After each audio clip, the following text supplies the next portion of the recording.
damage to his knee happened yesterday in the loss to Chicago. Injury also potentially impacts his ability to be ready for the start of next season. Meanwhile, his teammates having to shift their focus to the postseason. They do so, having lost 2 straight to end the regular season.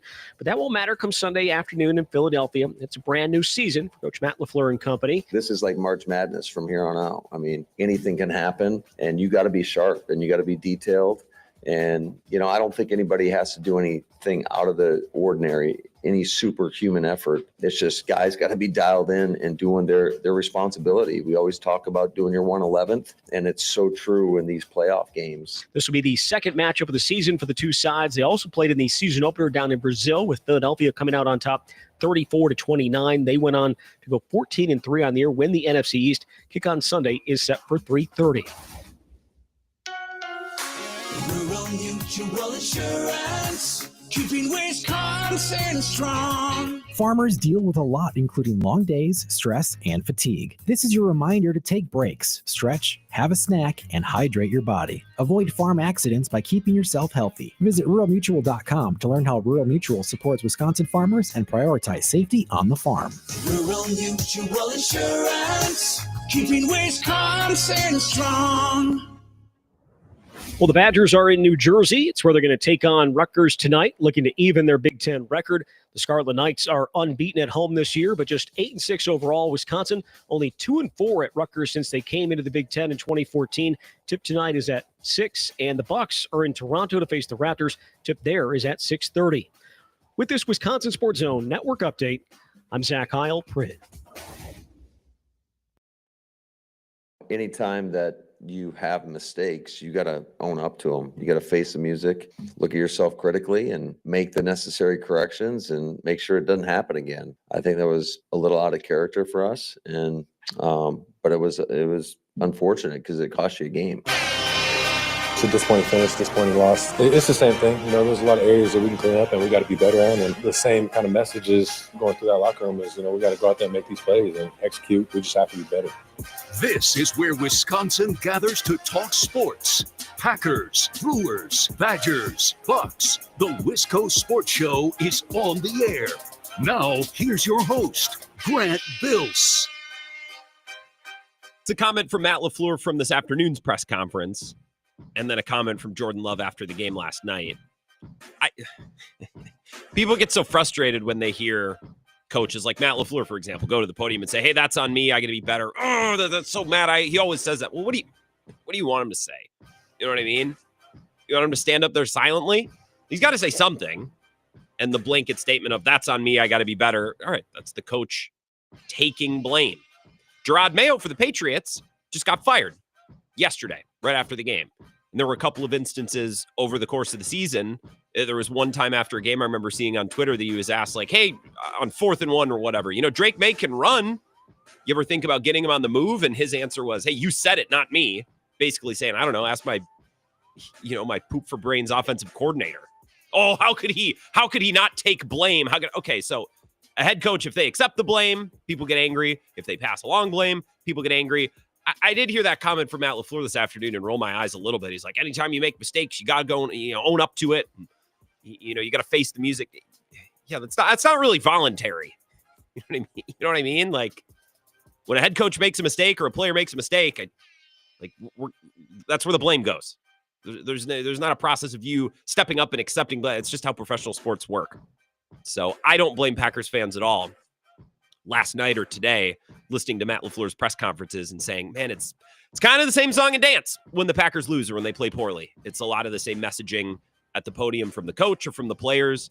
And I think that's why, even though the Packers are going to finish this season 11-6, and as I mentioned throughout last week a couple of times, I still think this season has been a success up until this point. I understand why Packers fans have grown a little restless and annoyed with this coaching staff and with this group of players, because I don't know that there's been a ton of growth or improvement from one loss to the next. It's like that's kind of the exact same. And then the next loss is kind of the exact same. And to hear the same groups of, coaches and players go to the media, go to the podium and say, well, that's on me. We got to be better.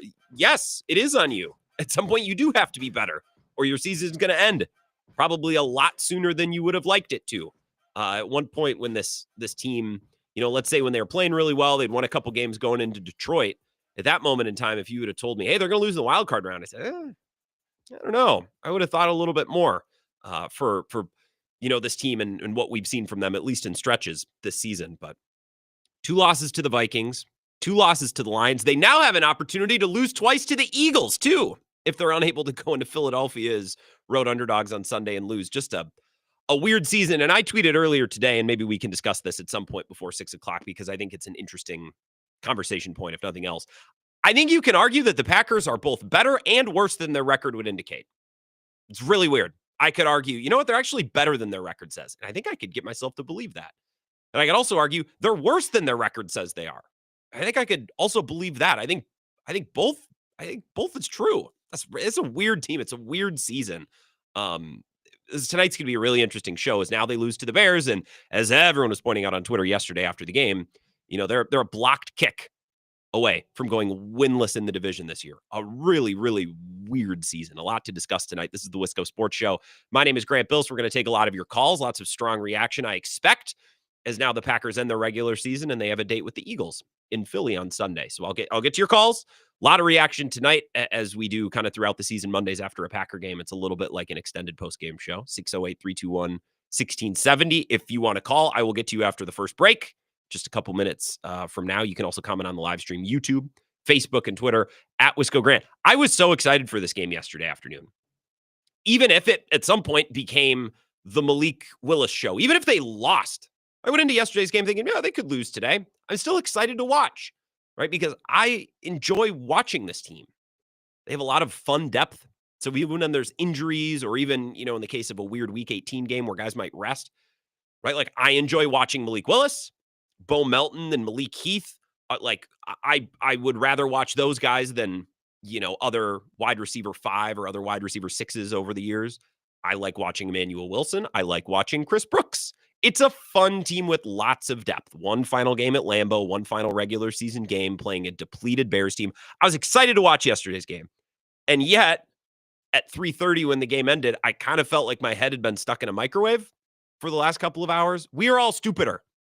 We are all worse off for having watched that game yesterday. Fans of both teams. One of my best buddies, I was in his wedding last year. He's going to be in my wedding. I lived with him in college. One of my best friends is a diehard Bears fan, and I talk to him a lot. And we're both texting after the game. We're both like, what the hell was that? Like, he's kind of mad. It's like, what was the point of winning that? Like, it's nice to beat the Packers. But, okay, we got a worse draft pick, and it's not like the Bears played all that well. It was kind of a continuation of the crummy football they've played. They just happened to win. And Packers fans, it's like, well, it wasn't necessarily a must-win game. It wouldn't have even mattered because the Commanders were able to come back and win, even with their backup quarterback. It was a bizarre circumstance where both fan bases were, neither fan base was that happy. Nobody enjoyed watching the game, least of all the people sitting outside at Lambeau yesterday. I can't imagine that was a fun game to attend. Bad execution by both teams. Both teams careless with the football, stupid play calls, awful game management, awful coaching. We're all worse off. We're all stupider. We lost brain cells watching that game yesterday, and I went into that game excited. It's like, all right, maybe we'll get to see some of the depth. Malik Willis is kind of fun. I'm excited to watch him sling the ball around a little bit. The bottom of their wide receiving depth chart, the bottom of their running back depth chart. Like, there's a lot of pieces, even in a meaningless, backup-filled game. This should still be a fun watch. And it wasn't. It was not a fun watch. It was stupid. We're all worse off for having watched it. Jaden Reed has drop issues, and he's had drop issues this season. But at least he doesn't have fumble issues, too, is what I would say if he didn't have fumble issues, but he does. He put the ball on the ground again yesterday and said after the game, that's on me. Duh. Like, who else would it be on, dude? Love has looked uncomfortable for weeks now. Malik Willis, not the best pocket awareness, falling asleep with a rusher bearing down on him, coughs the ball up. Special teams had a really, really bad game, and everyone, like, all of a sudden yesterday is like, Rich Bisaccia is still stealing money. No, I think their special teams have been fine for most of the season. They had a bad game yesterday at the worst time. And yet, all of that wouldn't matter at all. Wouldn't have mattered one bit if Matt LaFleur can manage the clock and if Jeff Hafley would have had a clue what he was doing at the end. Like, if he would have had an out, not even a full clue. Like, if you would have had half a clue on that final play, a quarter of a clue even, maybe a quarter of a clue would have been enough. Jaden Reed's fumble wouldn't have mattered. Malik Willis' lack of pocket awareness, that wouldn't have mattered. Special teams gaps, that wouldn't have mattered. Nothing in that game would have mattered. All the stupidity and the bad execution and the mistakes for Almost 4 full quarters. Wouldn't have mattered, and the Packers still walk away with a win yesterday. Maybe wouldn't have felt any better about it, but it would have been a win, and it would have been another win over the Bears. It would have been, 12 straight? None of that would have mattered if Matt LaFleur could manage the clock and Jeff Hafley could just have a clue. I don't know what he was doing. It's like all 3 of their coaches, Bisaccia, LaFleur, and Jeff Hafley, drank stupid juice before the game. I have no clue what they were doing at the end of the game. And I'm the guy who defends coaches, especially over the last 2 weeks, like the Vikings game. I came in here last Monday. I'm like, no, actually, I don't really have any qualms with Matt LaFleur today. It was more about the players. They had opportunities to make plays. They didn't make them.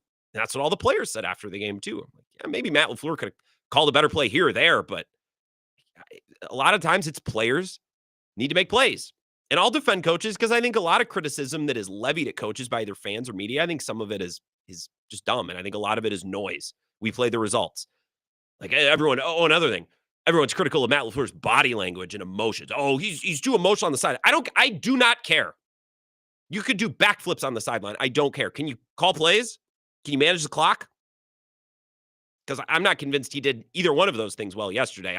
I'm not a watcher of the all 22, or as Eric on High says, the old 22. I don't know X's and O's. I'm not that smart. I don't grind tape.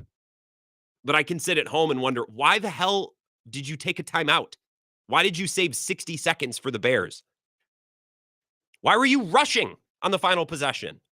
Why did you go from, we're going to go for it, to, actually, you know what, we're going to take a field goal, and we're just going to leave 60 seconds on the clock because, I don't know. I don't know. What is that? You either force the Bears to take their timeout, which they then needed on their game-winning drive, or you let the clock run all the way down. You win either way. You force the Bears to take the timeout, or all the clock runs out. Matt LaFleur elected to do neither. And his explanation after the game, again, I'm the guy who defends coaches. I'm that guy. And today, I'm just, Matt LaFleur has to wear so much of this. This was his explanation. This is after last night's game. This isn't today. This is last night, right after the game. And then at the end of the game, that's squarely on me. Just got caught in a situation where we were planning on going for it. And they felt like Brandon could make that field goal. And hindsight's 2020. I wish I wouldn't have taken the time out because it gave him obviously way too much time to go down and operate. So like I told the team, I mean, that's on me. That can't happen. Got a timeout on 3rd down before you ran it. Yeah, you could have. I mean, we thought we had something going, with some of the no huddle stuff, just pounding the ball in there. They were in 3 week. We didn't get the Z to motion across. Blah, blah, blah. I don't care about any of this. Leverage there. Don't care. Leverage, Z, I don't save it. Wasn't anticipating that, but that was the circumstance. And that's why I called the timeout, because we went backwards. Well, did you have something going, or were you just pushed backwards? And by the way, in the press conference, save it for, well, we had leverage and then the motion of the Z. I don't get, none of that has any bearing at all. Well, we thought we had something going. Well, you were just pushed backwards on the previous play. So those two things kind of contradict. And I didn't anticipate that. Well, that's kind of your job, is to anticipate things as a head coach. And I like Matt LaFleur. I think yesterday was his worst game of the season. I think most of this year he's been fine. I know people have qualms with, well, he's cowardly on 4th down. Well, I'm not trying to win a coward. I'm trying to win a football game. I don't need my head coach to win a math problem or to prove that he's a man. I want him to win a football game.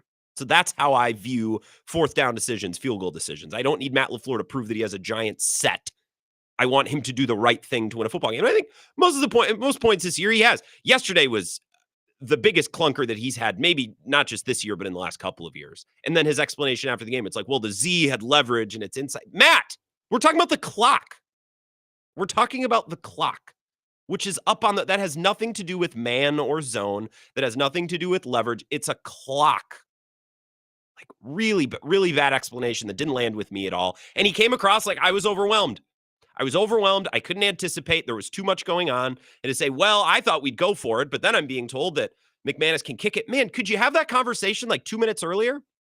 Rich Bisaccia is your assistant head coach. He's not up in the booth. He's right next to you, Matt. Just ask him. Just ask him. Ask him before it's time to run the kicker out there. Maybe just a couple minutes grace period, just to sit on it, if nothing else, to stew. Bisaccia is on the sideline next to you. Like that bad sequence. Again, I know Jaden Reed fumbled, and I know Malik Willis just didn't see a rusher coming. And I know the special teams dumped their pants. All of the, I don't care about all of that, because if those things happen in a playoff game, they're dead in the water anyways.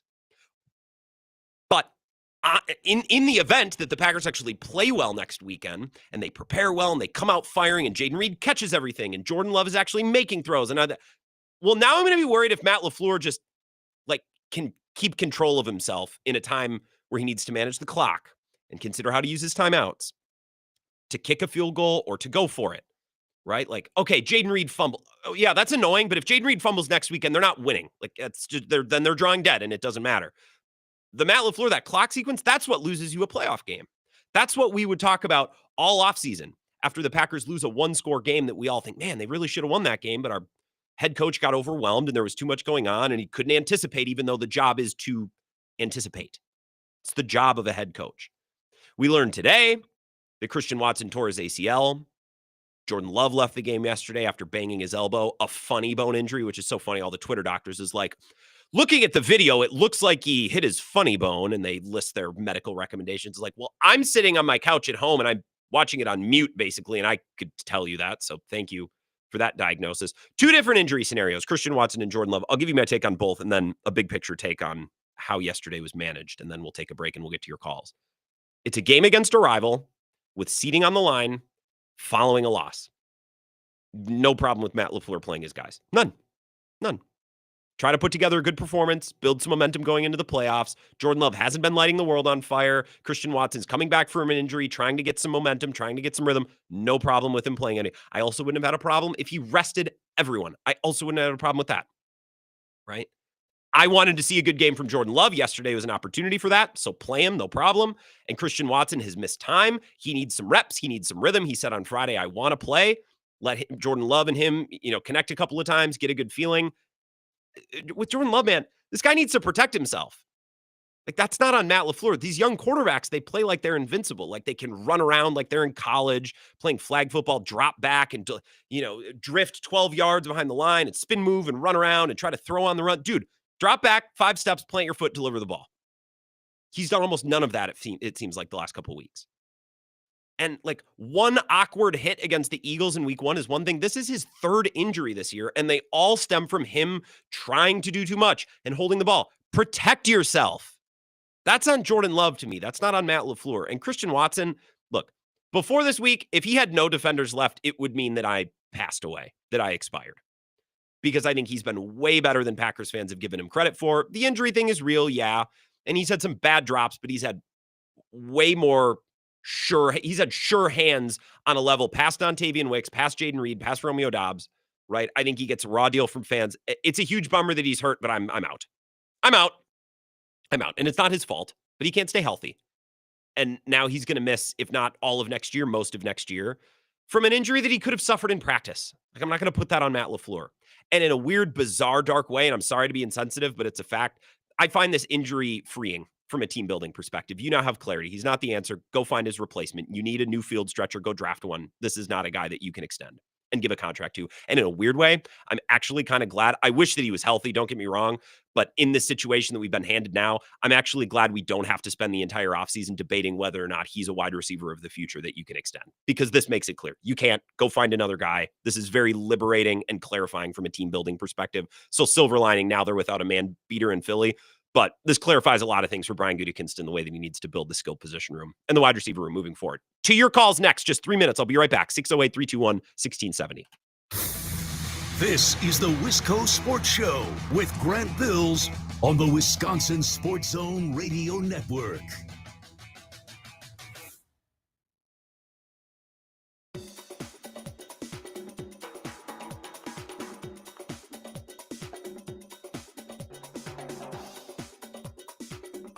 The Wisco Sports Show will resume in 3 minutes.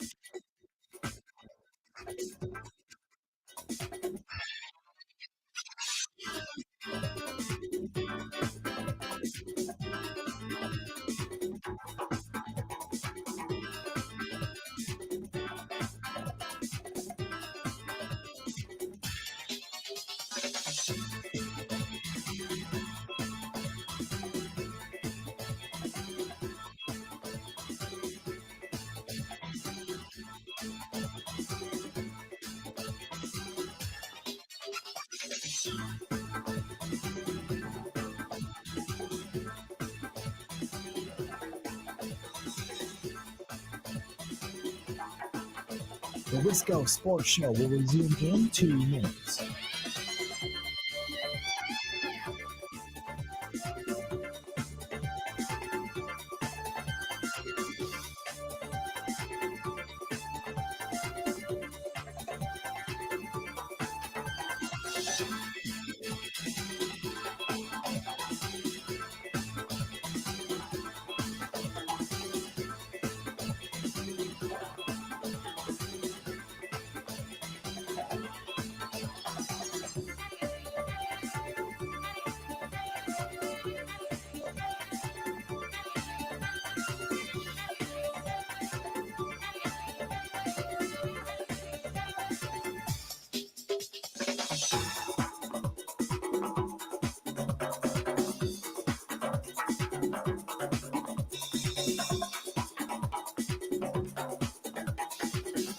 The Wisco Sports Show will resume in 1 minute.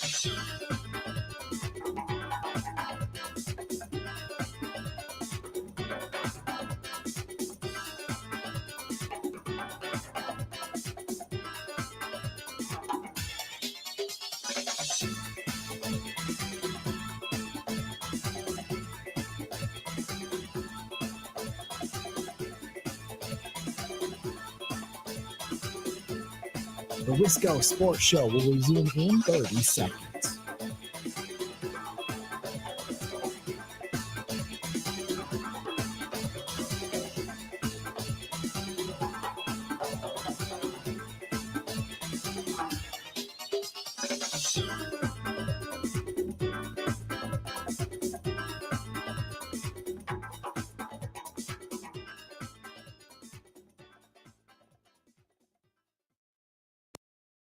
Ball security, that's on me. I got to lock my wrist. Little things like that, that's pivotal to the game. So, you got to lock in on little details. It's Jaden Reed on his fumble saying, yeah, that's on me. The little things like ball security, that's not a little thing. That's one of the biggest things. What's more important in football than ball security? Well, the little things. No wonder this team can't execute in the biggest moments this season. We got the little things. We got to get those under control. Like ball security. See the ball, get the ball. Or if you have the ball, keep the ball. That's one of the biggest. It's not a little thing. And yesterday, a big kick in the seeds if you were holding out hope. This team, maybe their best ball is in front of it. And maybe it still is. Maybe they go into Philly this weekend and shock the world, and then we're all right there thinking, yeah, they could beat anyone. I think that's on the table. But after yesterday, it's getting really, really hard to shape that in your mind and to try to even envision in a fantasy how it could happen. I don't want to be too negative today, but I'm also not doing my job if I'm sitting here no big deal. That game didn't matter. That game absolutely mattered. And they beat all over themselves in so many different ways. And I think Matt LaFleur handling the clock before the field goal and Jeff Hafley handling that alignment on the most important defensive snap of the game, that scares the daylight out of me moving forward. If I can't trust the head coach, offensive play caller to get that thing right, and if I can't trust my defensive coordinator to get the other thing right, well, then what do we have? Sure, they could go into next week, commit a bunch of penalties, Jaden Reed fumbles. That's okay. Well, they're going to lose anyways. But what if they actually play well? Are the coaches going to be able to do the final 5 or 10%? The little things, like Jaden Reed said, to win the game. After yesterday, I have very little belief in that. To your calls, as promised. Be quick today. Busy. 608-321-1670. Wisco Sports Show. Who's this? Happy Monday. I beat Clemhead Mike. Let's go. Vagabond John. Chalk it up for the week. Let's keep it rolling. What do you think about this? Quick shout out. Happy opening day of pond hockey for everybody in the greater Madison area. Shout out to Puckhead.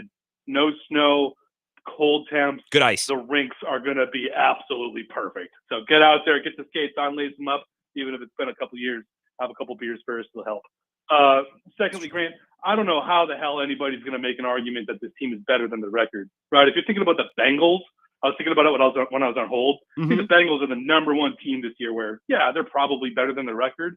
With this Packers team, the old adage, and who knows if it's true or not, it's hard to beat a team twice.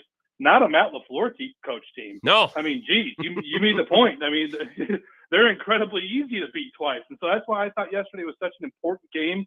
Now we go into Philly. They're coming off a ton of rest. They're one of the healthiest teams in the league. Well, except their quarterback's not on a concussion protocol yet. Jalen Hurts, as of today, is still in concussion protocol. So that's something to monitor.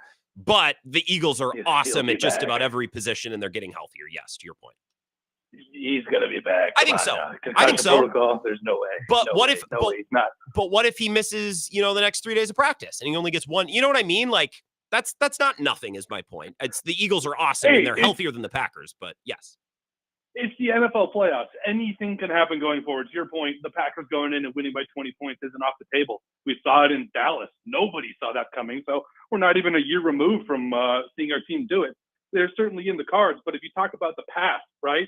You want to play the Eagles after they have to scrap through a wild card game, right? You want to be going to Tampa Bay this week because we've proven that the Packers are also bad in cold weather.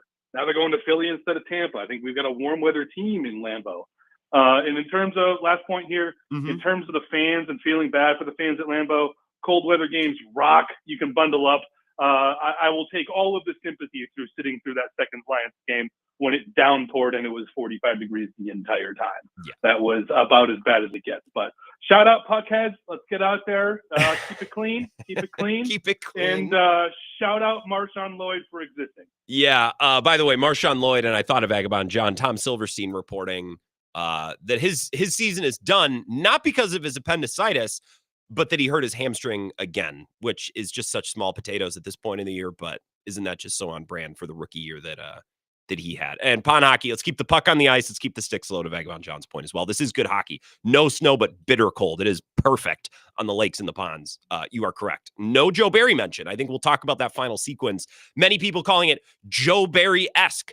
I would not. I would describe that final defensive scheme, a play, whatever you want to call it. I would not describe that as Barry-esque. I would describe that as something else. So we'll get into that in a little bit as well. Let's take another call. Wisco Sports Show. Who's this? This is Thomas, fresh off a week-long Western Caribbean cruise and itching for that sunshine again from lacrosse. And oh boy, I will read you the direct quote that I sent Rob from Stoddard, and I'll have to edit it out a little bit. But I literally told Rob from Stoddard this. Bears fan. As a Bears fan, yep. Did the Green Bay mother effing Packers just lose to the damn Bears? Yes, they did. And now back to your regularly scheduled program. Yeah, here's where I stand, Graham.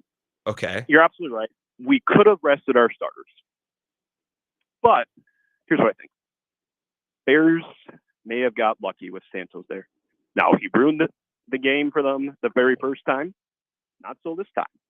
Also, saddened to see Jordan Love. And I'll have you know that I did watch the game in an airport at Fort Lauderdale before flying back to Minneapolis. So that was cool. And I got to watch it on YouTube with my NFL Red Zone plan. So that's because I wasn't in the lacrosse market, because usually they block back the game. So anyways, that's beside the point. It was mentioned earlier on Bill's show. There we go. Bill mentioned the jet sweeps. And I think he has a very, very, very realistic point. I'm done with it. I'm done with the jet sweeps. He was absolutely right. They worked for a point. Not so anymore. Would you agree? No, I wouldn't. So the play calling, I do think, Thomas, I appreciate it. I think there's gripes with the play calling yesterday by Matt LaFleur. I just want to know with Packers fans, like, where do we stand on Jaden Reed? Is it a player that we need to manufacture touches for or not? Like, I think Jaden Reed is the same right now as Dontavian Wicks, the same as Romeo Doubs or Christian Watson. I do not think much higher or much lower of him. Maybe a little bit higher, to be fair. But the dude doesn't catch the ball. He had a bad fumble yesterday. Matt LaFleur's trying to get the ball in his hands. The jet sweep didn't work. I think some people are a little hyperbolic. It never works. Like, sometimes it does. I think the jet sweeps and the exterior running game can be a dangerous part of this offense, but it has to be set up. It has to be sequenced.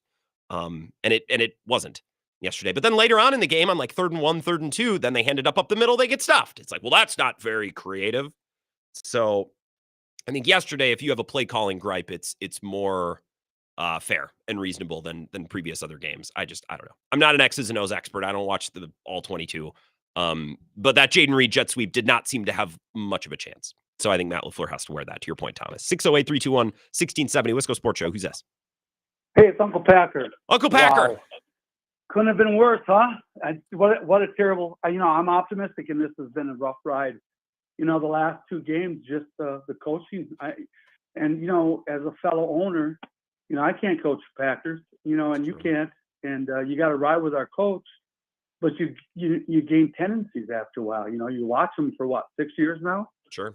and I don't want to. I'm not any kind of bandwagon, but man, I mean that's on him. It's on him so much. The clock. You wouldn't expect him to have clock issues at the last game of the season. So bad, and by It was far just- his worst moment of the season.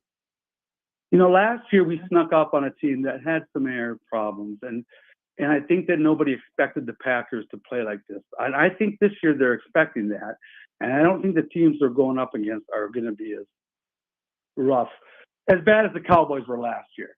And I'm an optimist, and I hope we gain some magic. I hope we pull a rabbit out of our hat. But we need a receiver to step up. We need somebody to step up, and we need Jordan Love. He looks lost. I want to pat everybody on the back and say, hey, great job. But wow, he's not looking like a number one quarterback. And I hate to say it. And he hasn't for a couple of weeks. And that's why I had no problem with all these guys playing yesterday. Man, I would have liked to get some rhythm and some momentum and some nice play from Jordan Love and these receivers. I did Pack-A-Day with Andy and Perry last night. And Andy talked about this offense. He says it's a little bit of everything. And I would agree. Jordan Love hasn't been good enough. The wide receivers haven't been good enough. And I think at times Matt LaFleur as a play caller hasn't been quite good enough. I think we're going to talk in a little bit. I have a question for you about, the ways in which the Packers have gotten better since last year. I think it's difficult to find ways. Now, Xavier McKinney, Brandon McManus, but those are just players you went out and signed. Those are players that you went and paid to come in. That's not something structural that you improved within your scheme. That's not something that Matt LaFleur, one of his coaches, we got better at this. I think the Packers have plateaued in a lot of ways from last year. The offense being one of them. And I think one of the ways they plateaued that's really, I think, kind of hampered this team from going to very good to great. I still think they're very good. They're not great, or they haven't shown to be great. I think part of that is this wide receiving core that we're all so excited about. None of them have really taken a leap. In fact, Jaden Reed has probably taken a leap backwards. I think Dontavian Wicks the last couple weeks actually he's been pretty solid. Tucker Kraft has been excellent, but that's just one man, right? And he's a tight end, so you're kind of limited in the ways in which you can deploy him in the passing game. I don't know that these wide receivers have been getting open against man coverage, which is going to be even more difficult this coming weekend against Philly and that secondary and Vic Fangio, which makes life harder for Jordan Love. He needs to make perfect throws, and he's not a perfectly accurate quarterback. Matt LaFleur then needs to call perfect plays, which he hasn't, right? So I think it's a collective, but with Jordan Love making $55 million, you expect him to compensate for some of those things, and he just really hasn't the last couple of weeks. One more call, and then we got to take a break. I'm sorry. 608-321-1670. Wisco Sports Show. Who's this? Grant. Cone. Happy Loser Monday. Yeah, not a green and gold Monday. Loser Monday. And look, Cone, you know me. I try to be, I don't know that I try to be optimistic, but I'm never the mad, pissing, moaning, yelling, fire everyone guy. But today it's like, no, they kind of got to wear a lot of this today. I think there's a lot of criticism to be levied today. Yeah, and I think you're always pretty reasonable where you place the criticism. Sure. I see a lot of people saying, "Oh, we should have sat the starters." Well, I don't care. Like maybe if it's Josh Jacobs, whatever, but Jordan Love needs to play. He needs to get in a rhythm. He is a rhythm quarterback. It might be a step up from system quarterback, but there's something off with him these last couple games, and I don't think him and LaFleur are really jiving right now to establish a rhythm. No, and our receivers obviously aren't helping. I'm with you on Jacobs. I think he's an outlier. I think you can play all your starters and say we're going to play to win the game, but also we're going to give Josh Jacobs the second half off. I think he's the one piece. He's the veteran who's had a lot of wear and tear. You can sit him while still, I think your strategy can be, we're going to play to win and play everybody, but we might give Josh Jacobs a little rest. That's how I would have handled it yesterday too. Jordan Love needs to play, and Christian Watson, man, if you're going to be a number one wide receiver on this team, you can't be a part-time player. We can't only play you in the games that we feel are most important. And if I can't trust him to go out there, all right, he got hurt. Okay, well, now I know moving forward, you got to replace him because I can't trust him to be out there and I can't trust him to stay healthy.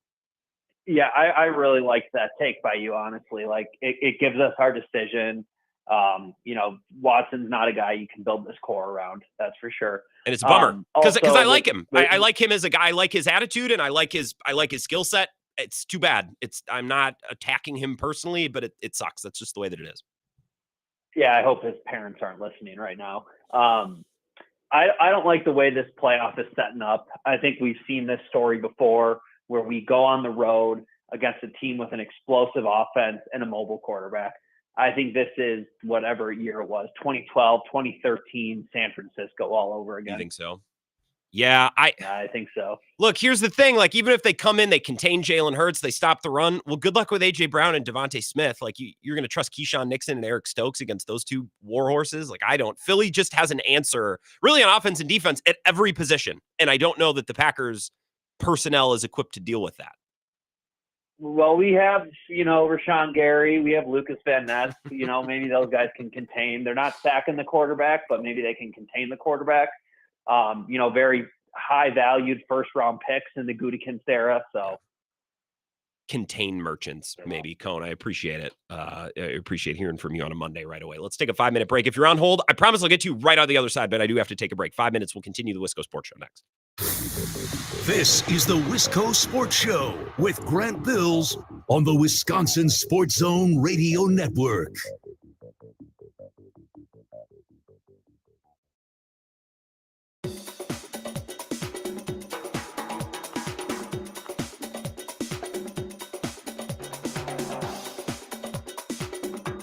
The Wisco Sports Show will resume in 5 minutes.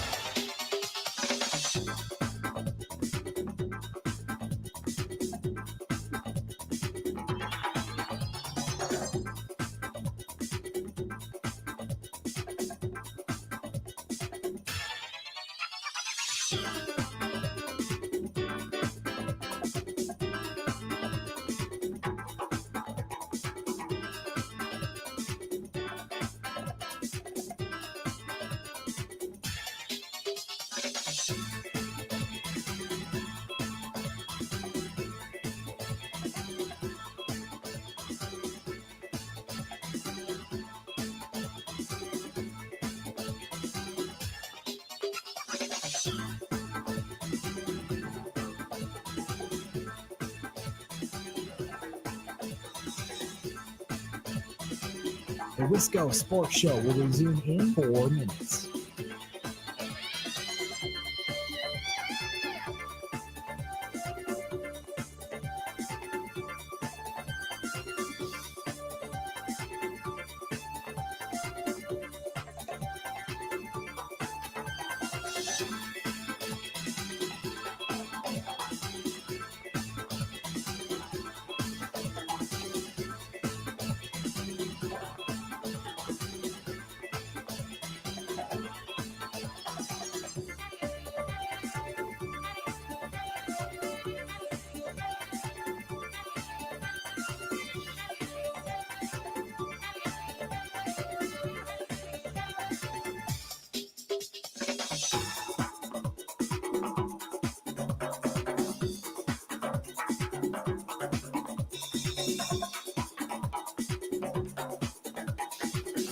The Wisco Sports Show will resume in 3 minutes.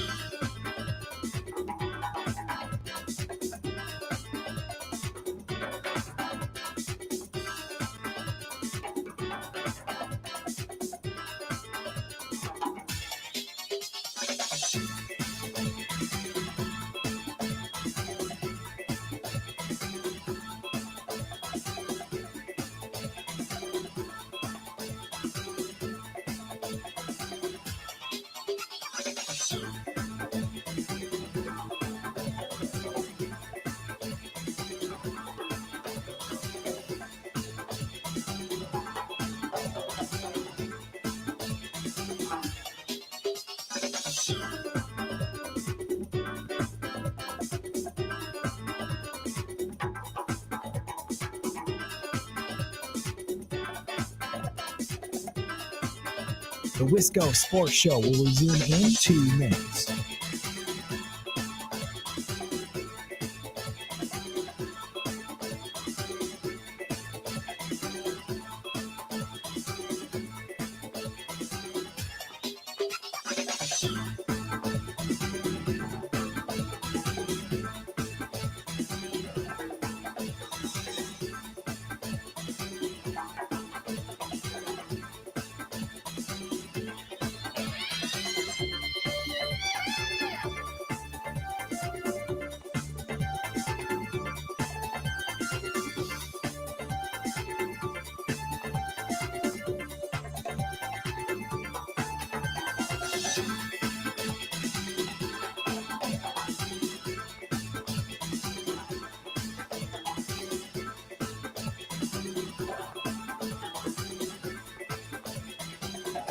The Wisco Sports Show will resume in 1 minute.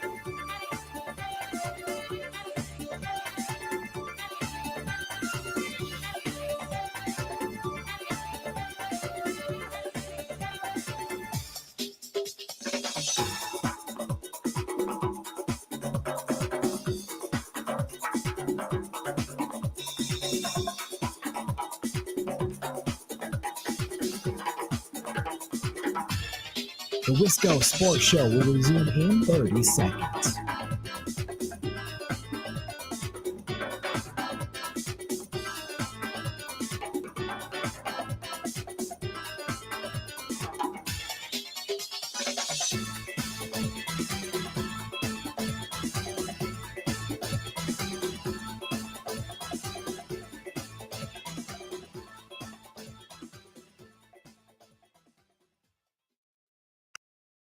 Same way. It don't matter honestly, it don't matter if we would have won or lost this game. We didn't play good enough today, and that's just what it is. So, I mean, we all know that, and like I said, we gotta watch this film and see what we can do. That's Xavier McKinney yesterday after the game. I think it's a good point. He's like, look, whether the defense would have got the stop or whether the offense runs the clock down before kicking the game-winning field goal, the result might have been different. The feeling and the performance and everything that made up the game, that wouldn't have been any different. Although I'd certainly feel better today if the Packers had won. Here's the thing. I'll disagree with Xavier McKinney a little bit in that it didn't matter if they win or if they lost. The reason in my mind, the biggest reason they lost yesterday's game, especially considering an injury to Jordan Love and Christian Watson in it, the biggest reason they lost yesterday's game, in my opinion, was the way that Matt LaFleur handled the clock before the field goal and whatever Jeff Hafley was thinking when he dialed up that final defensive play. If those two things would have been different, the Packers would have won. I would feel better about this game. I wouldn't be doing jumping jacks, but I wouldn't be sitting here today wondering, can our head coach actually manage the clock? And does Jeff Hafley have a friggin' clue? Like, what was that?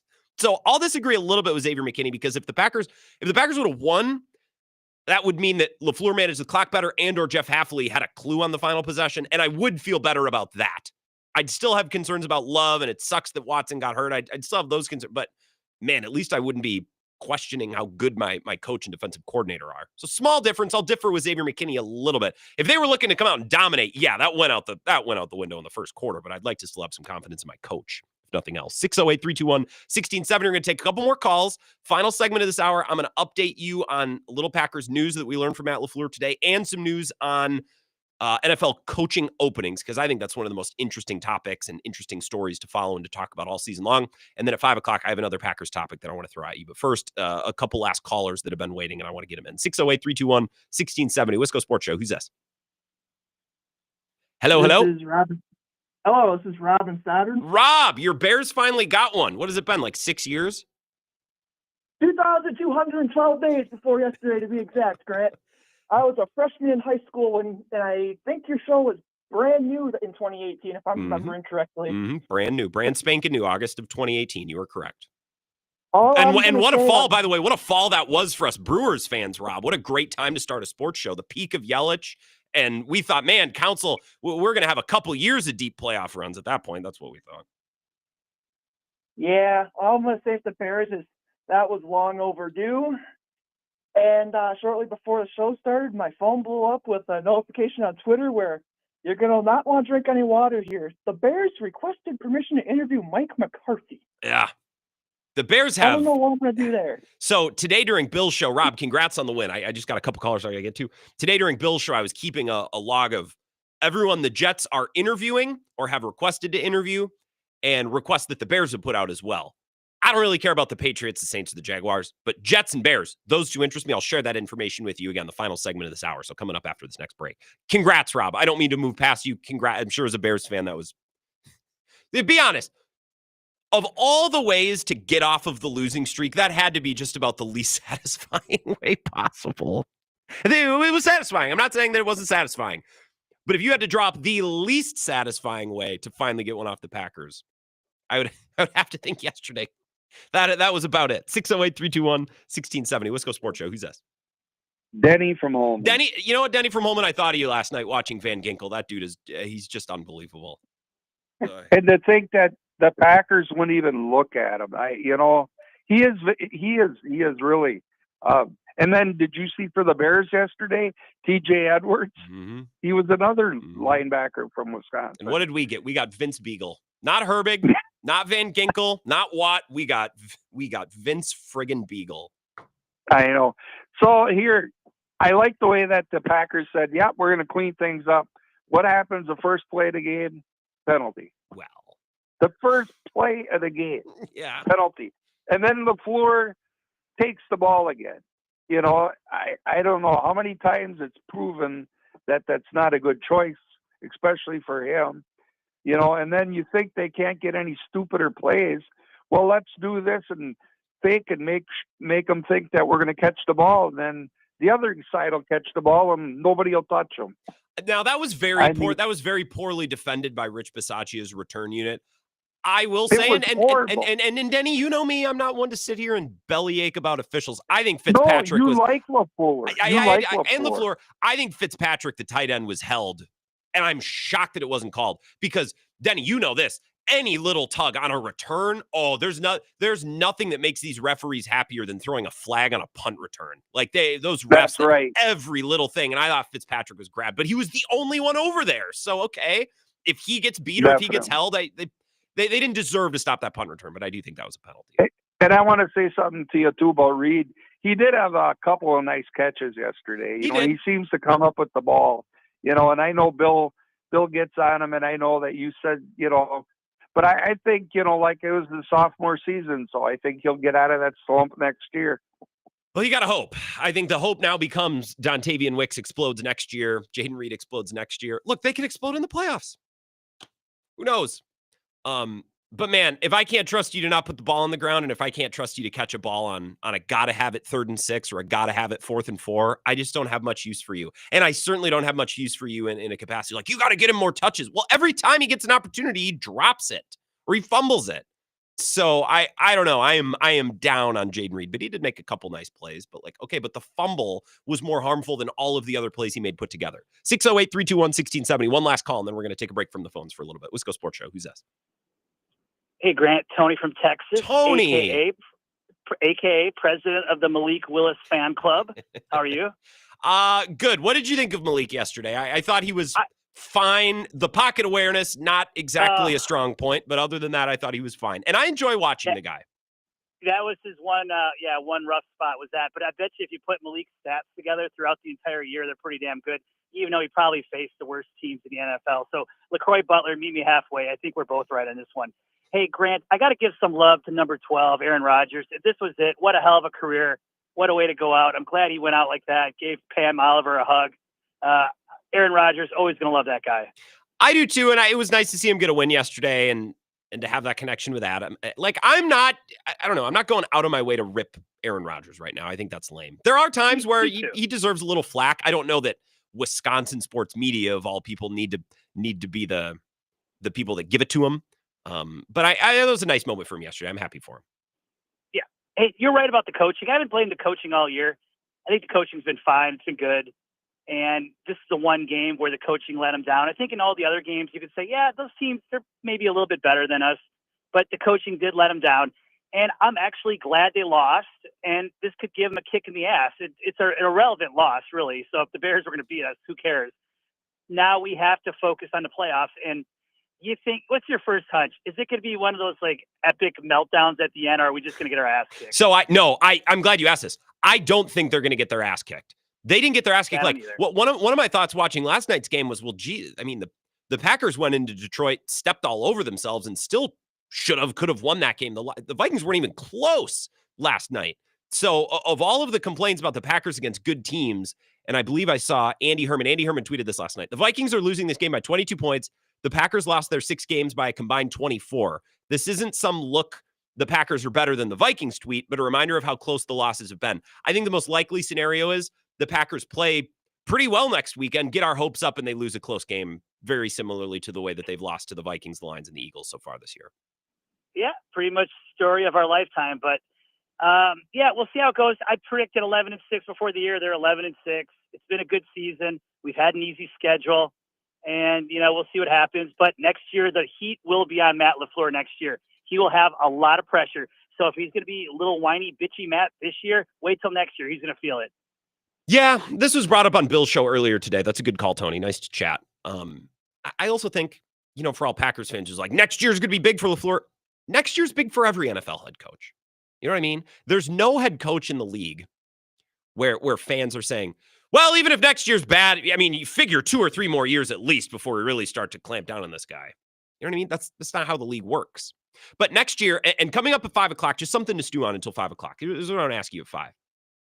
In what ways have the Packers improved this year over last year? What part of the team, what part of the offense, what part of the defense, what can you grab this season as an area of improvement over last year? It's harder than you would think for a team that won 11 games, right? They won 2 more games than they did last year. Now the division around them got better, but they improved their win total from last year. I think they played a little bit more consistently, for whatever that's worth to you. I think that's worth something. Where did the Packers improve? It's a question coming up at 5 o'clock. Because if next year I can't grab, I'm not going to be necessarily saying that we should fire Matt LaFleur, but I'm going to start to wonder, is this the guy who can take this from a young, promising, talented team to a team that's an actual legitimate contender, right?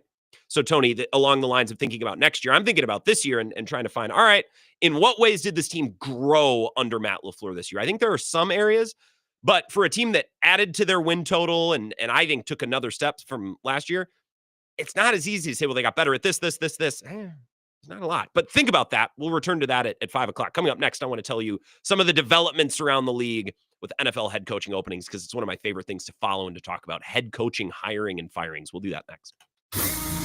This is the Wisco Sports Show with Grant Bills on the Wisconsin Sports Zone Radio Network.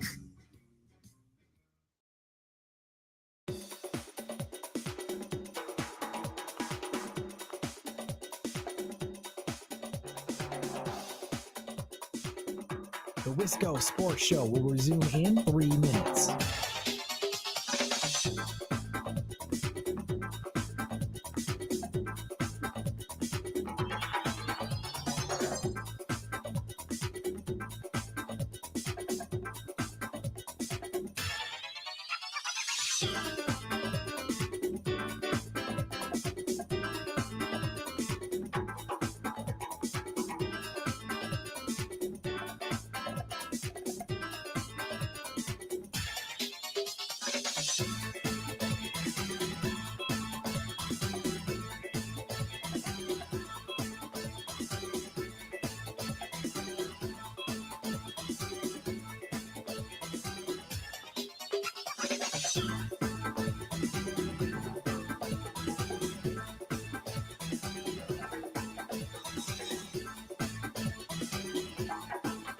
The Wisco Sports Show will resume in 2 minutes.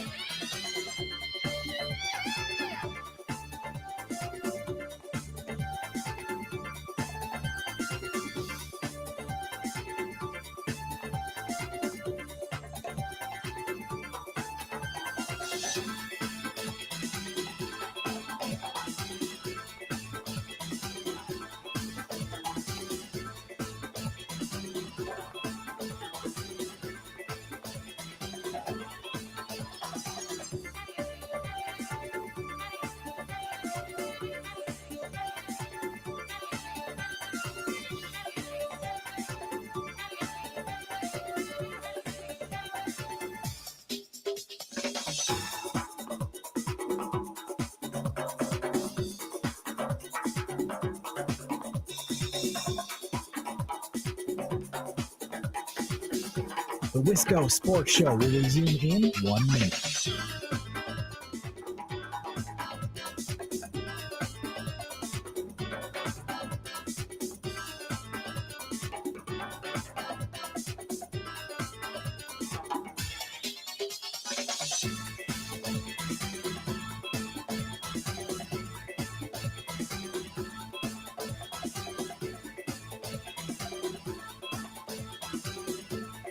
The Wisco Sports Show will resume in 30 seconds.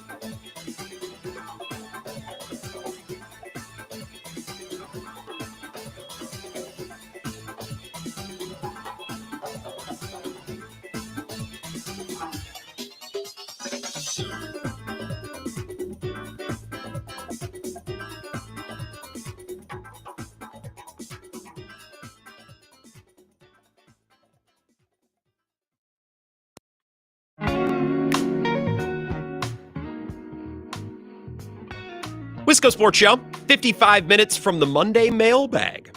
If you have a comment or a question, sports or otherwise, grantbills21@gmail.com. We'll get to that at the end of the show. Coming up in a few minutes, I will ask, and if you have an answer, more than welcome to call and provide that answer, 608-321-1670. In what ways have the Packers improved this year from last year?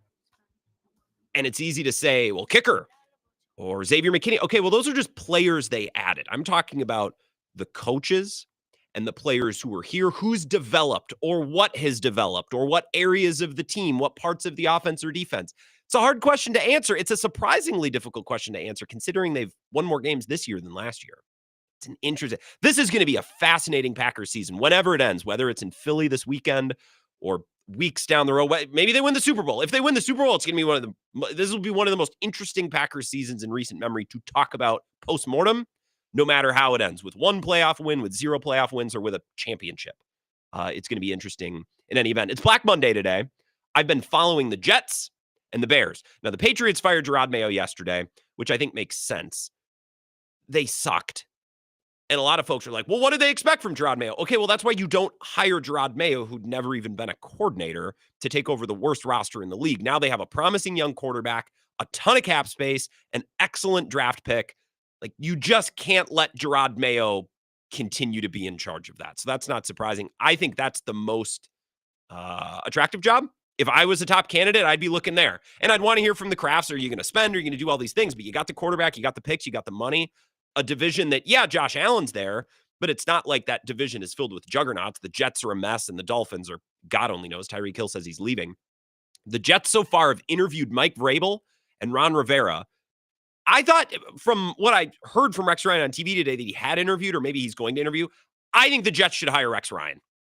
Straight up. I actually think that he's like psycho enough. He's had that job. He's worked for Woody Johnson before. I think Rex Ryan is not only the most entertaining option, I sneaky think it could work. They've also requested to interview Matt Nagy, Joe Brady, Arthur Smith, Bobby Slowick, Brian Greasy, who's the Niners quarterbacks coach. Apparently, I forgot about that or didn't realize that until today. Brian Flores and Josh McCown, who's coaching quarterbacks in Minnesota, which would be interesting. They also have interest in Aaron Glenn and Vance Joseph, who's the Broncos defensive coordinator. They're not expected to pursue Ben Johnson, mostly because I think they can't get him. The Bears have requests for Aaron Glenn, Ben Johnson, Anthony Weaver, who's the DC in Miami, Arizona Cardinals offensive coordinator Drew Petzing, who I guess is a rising name in coaching circles. At least that's what Ian Rappaport told us today. And Mike Kafka, the Giants offensive coordinator. Because, hey, you see what the Giants do? We got to get a piece of that. They're also expected to have interest in Vance Joseph. I feel like if I was Ben Johnson, I would want the Patriots job. I would imagine that Mike Vrabel would want it as well. I don't know. I was blown away at the job Aaron Glenn did last night. I think if there were teams thinking, maybe we'll try to get Aaron Glenn, last night would be a ringing endorsement of that thought process. His unit being the best defense or the best unit on the field last night was I'm still not sure how that was possible. We can talk more about this, and I want to talk more Packers next.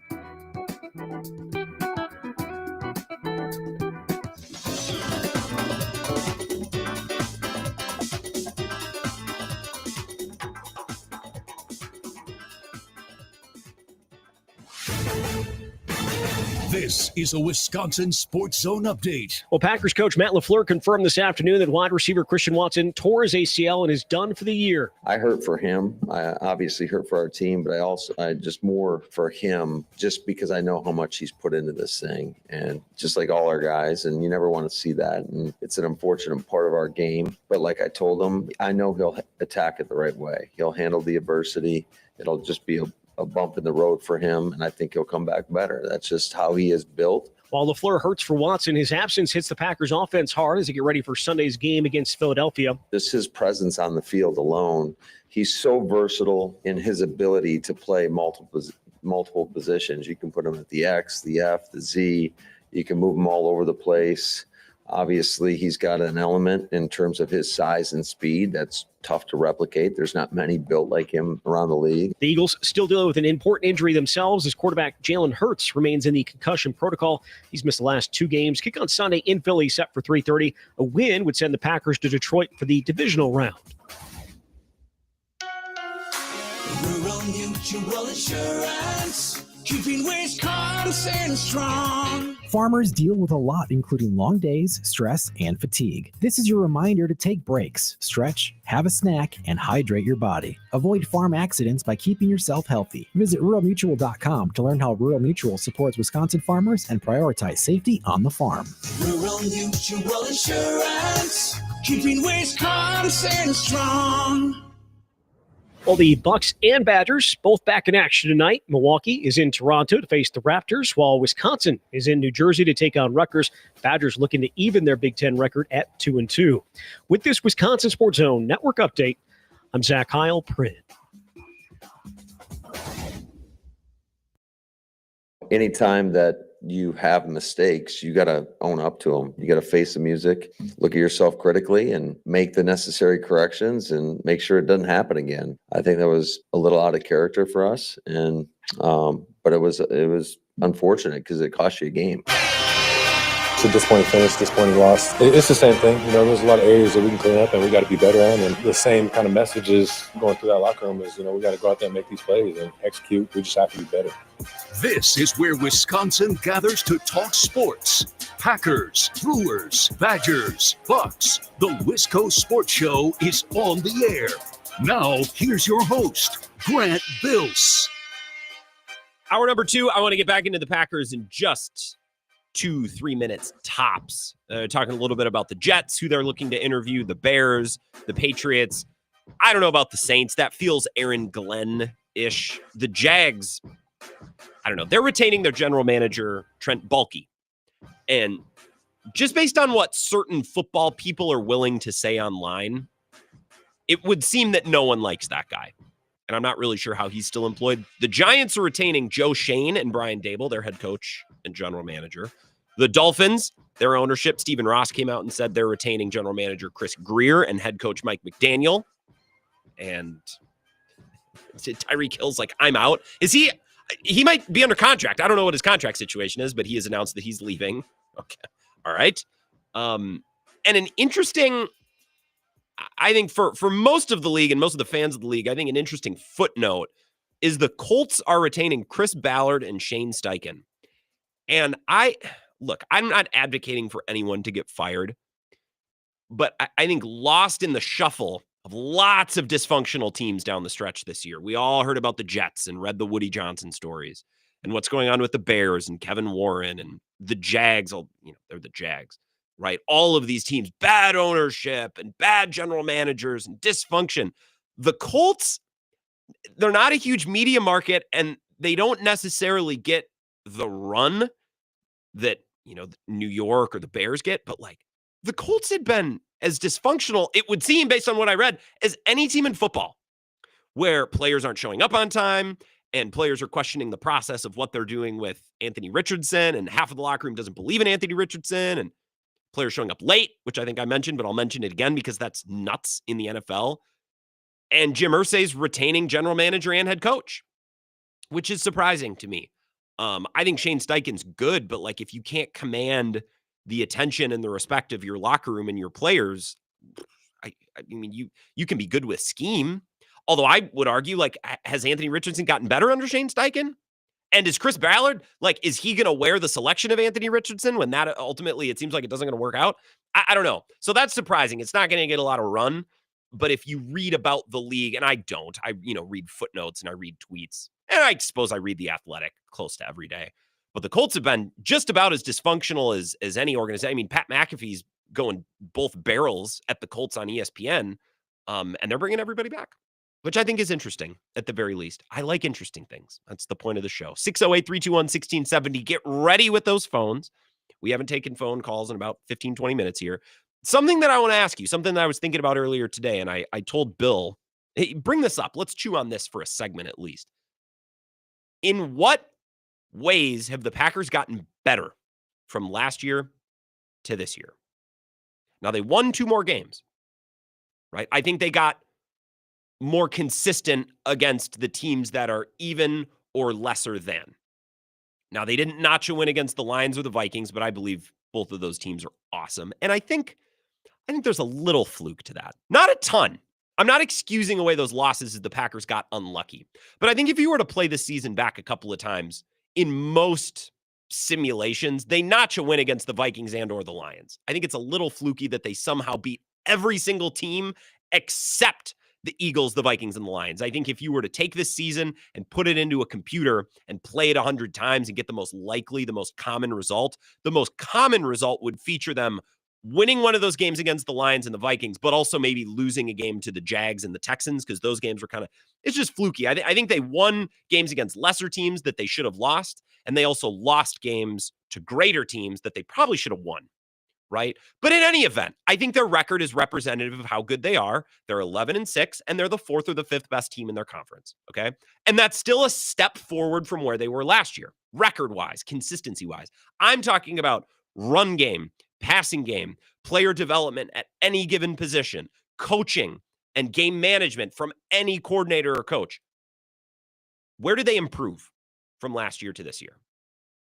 For a team that won more games, it's kind of hard to find more than one or two things. And you can say, well, they got better at kicker. Oh, okay, that's not really what I'm looking for, though. They signed a real kicker.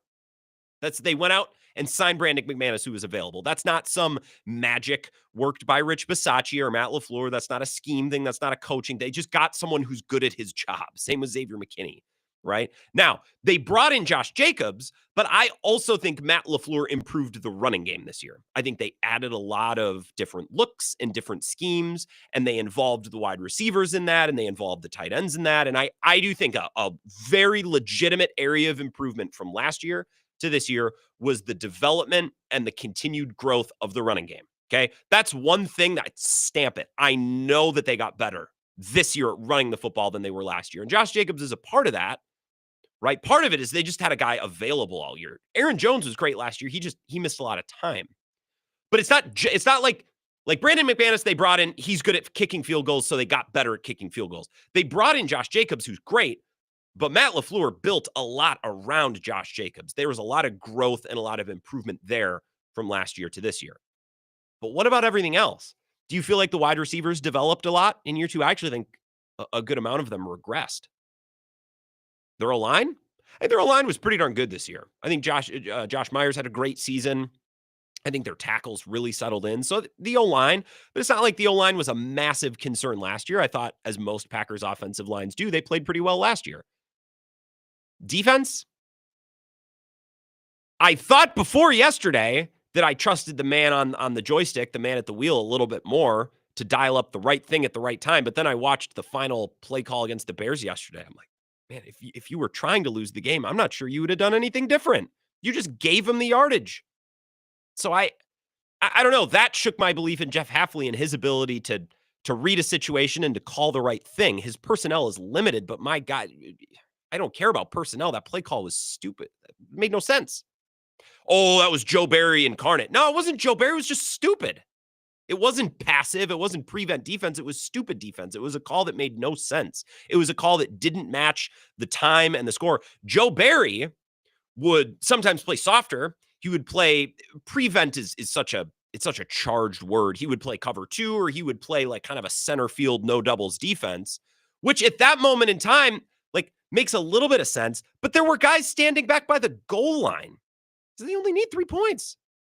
That to me was not Jeff Hafley being too soft. That to me was Jeff Hafley just not understanding what he needed to do in that moment. So now I got reservations and I got concerns. Are they that much better at defensive coordinator this year? I don't know. The running game, for sure. Book it. I know they got better there. I don't think that the wide receivers got better. I don't think that Jordan Love got better. Their pass rush didn't get better. After yesterday, I don't have more confidence that Matt LaFleur can handle the clock or handle timeouts, or Jeff Hafley can call the right plays situationally. So this is why I ask. I know they won 2 more games, and I would like to think of this season, regardless of what happened next weekend, as a step in the right direction. But I'm really having an issue wrapping my arms around an area or a position or a schematic part of the game, a schematic part of the team where they improved other than the running game. So if you have something to add to this, I'd love to take your call. 608-321-1670. Wisco Sports Show. Who's this? Hey, Grant. Darnell. Darnell, what's going on? Hey, I think that the Packers got better at managing their injuries this year. Okay. I think that they, at least from a coaching standpoint, I think that they were able to scheme lesser players into better situations than they have been able to do the last couple of years. Notably with Malik Willis. And then on top of that, outside of a much improved run game, I think that both team and personnel both much improved this year in the run game. There's not another thing that has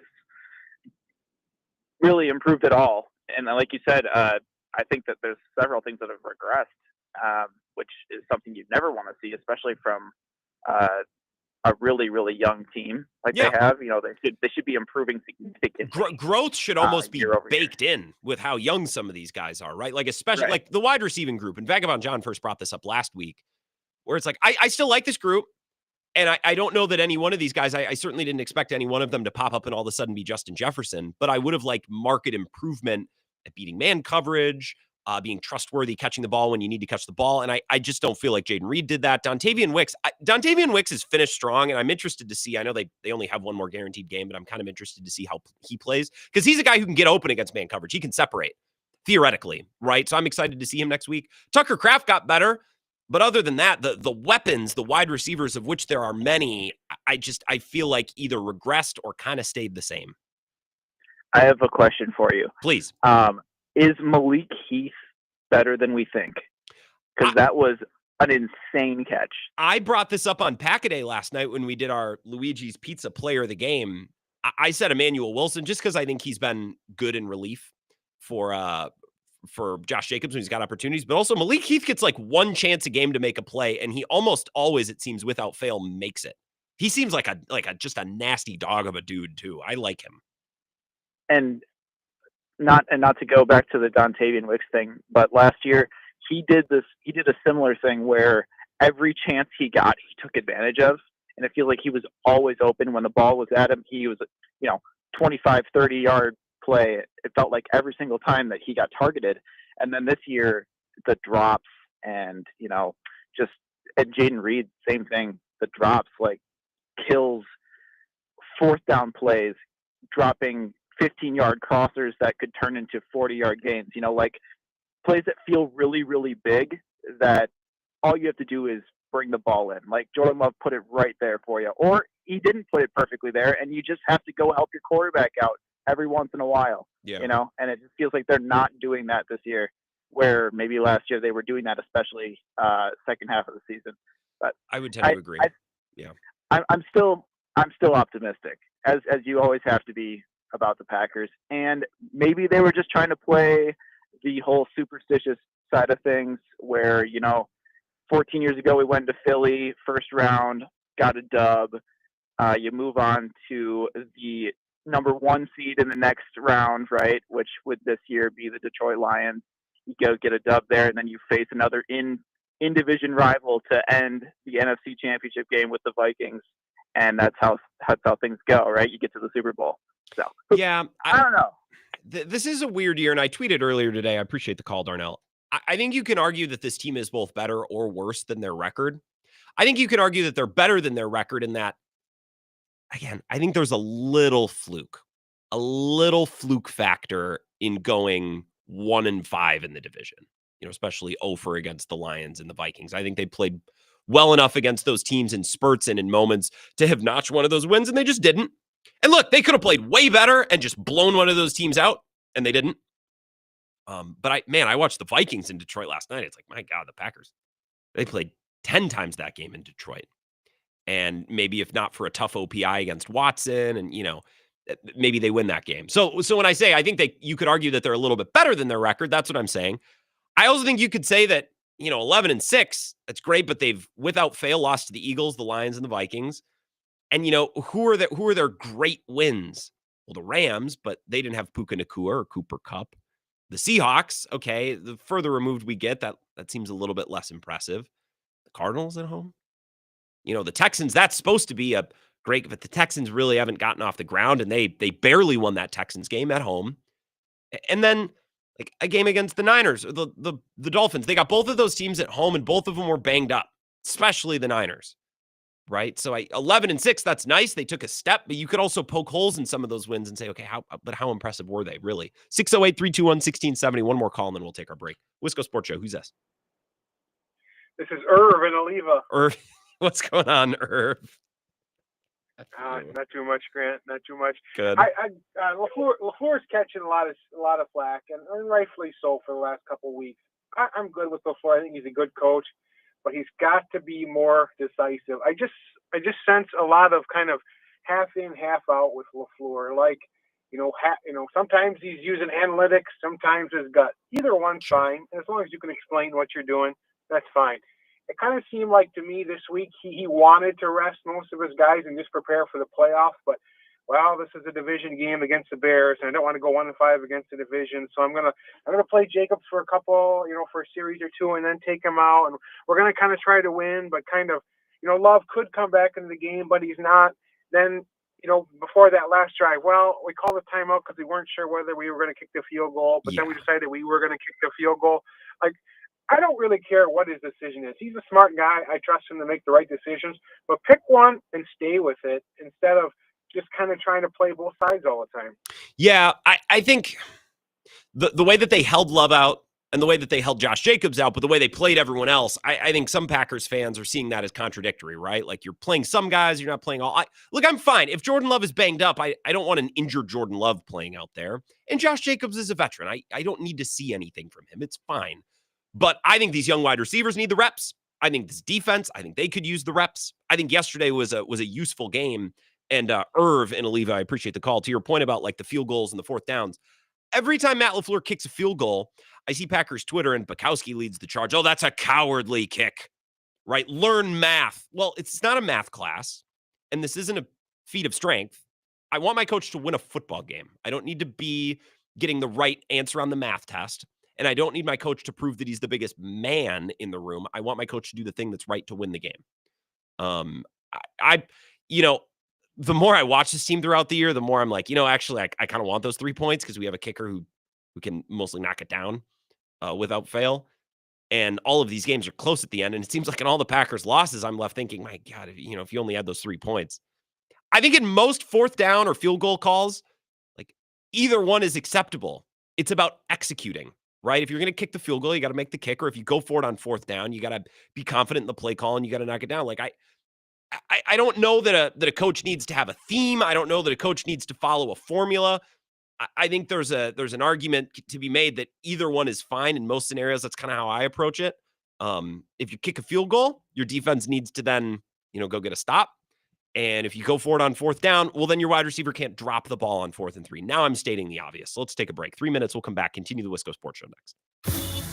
This is the Wisco Sports Show with Grant Bills on the Wisconsin Sports Zone Radio Network.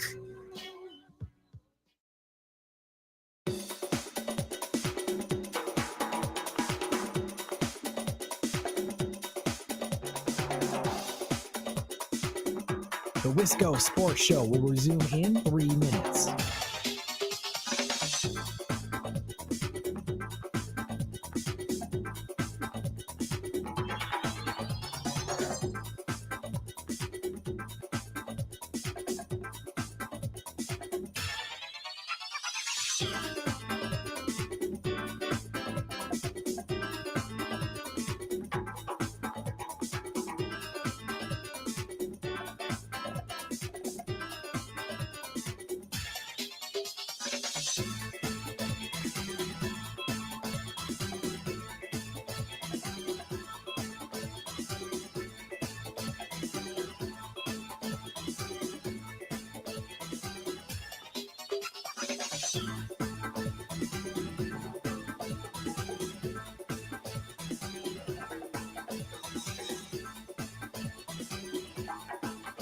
The Wisco Sports Show will resume in 2 minutes.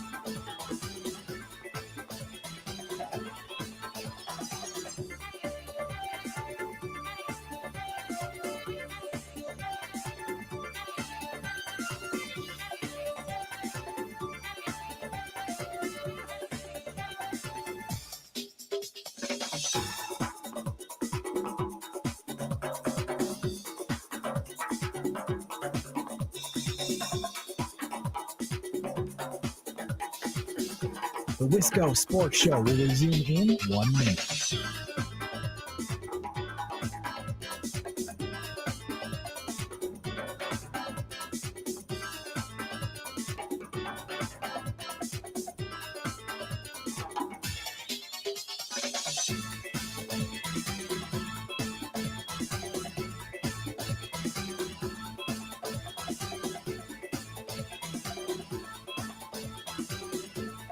The Wisco Sports Show will resume in 30 seconds.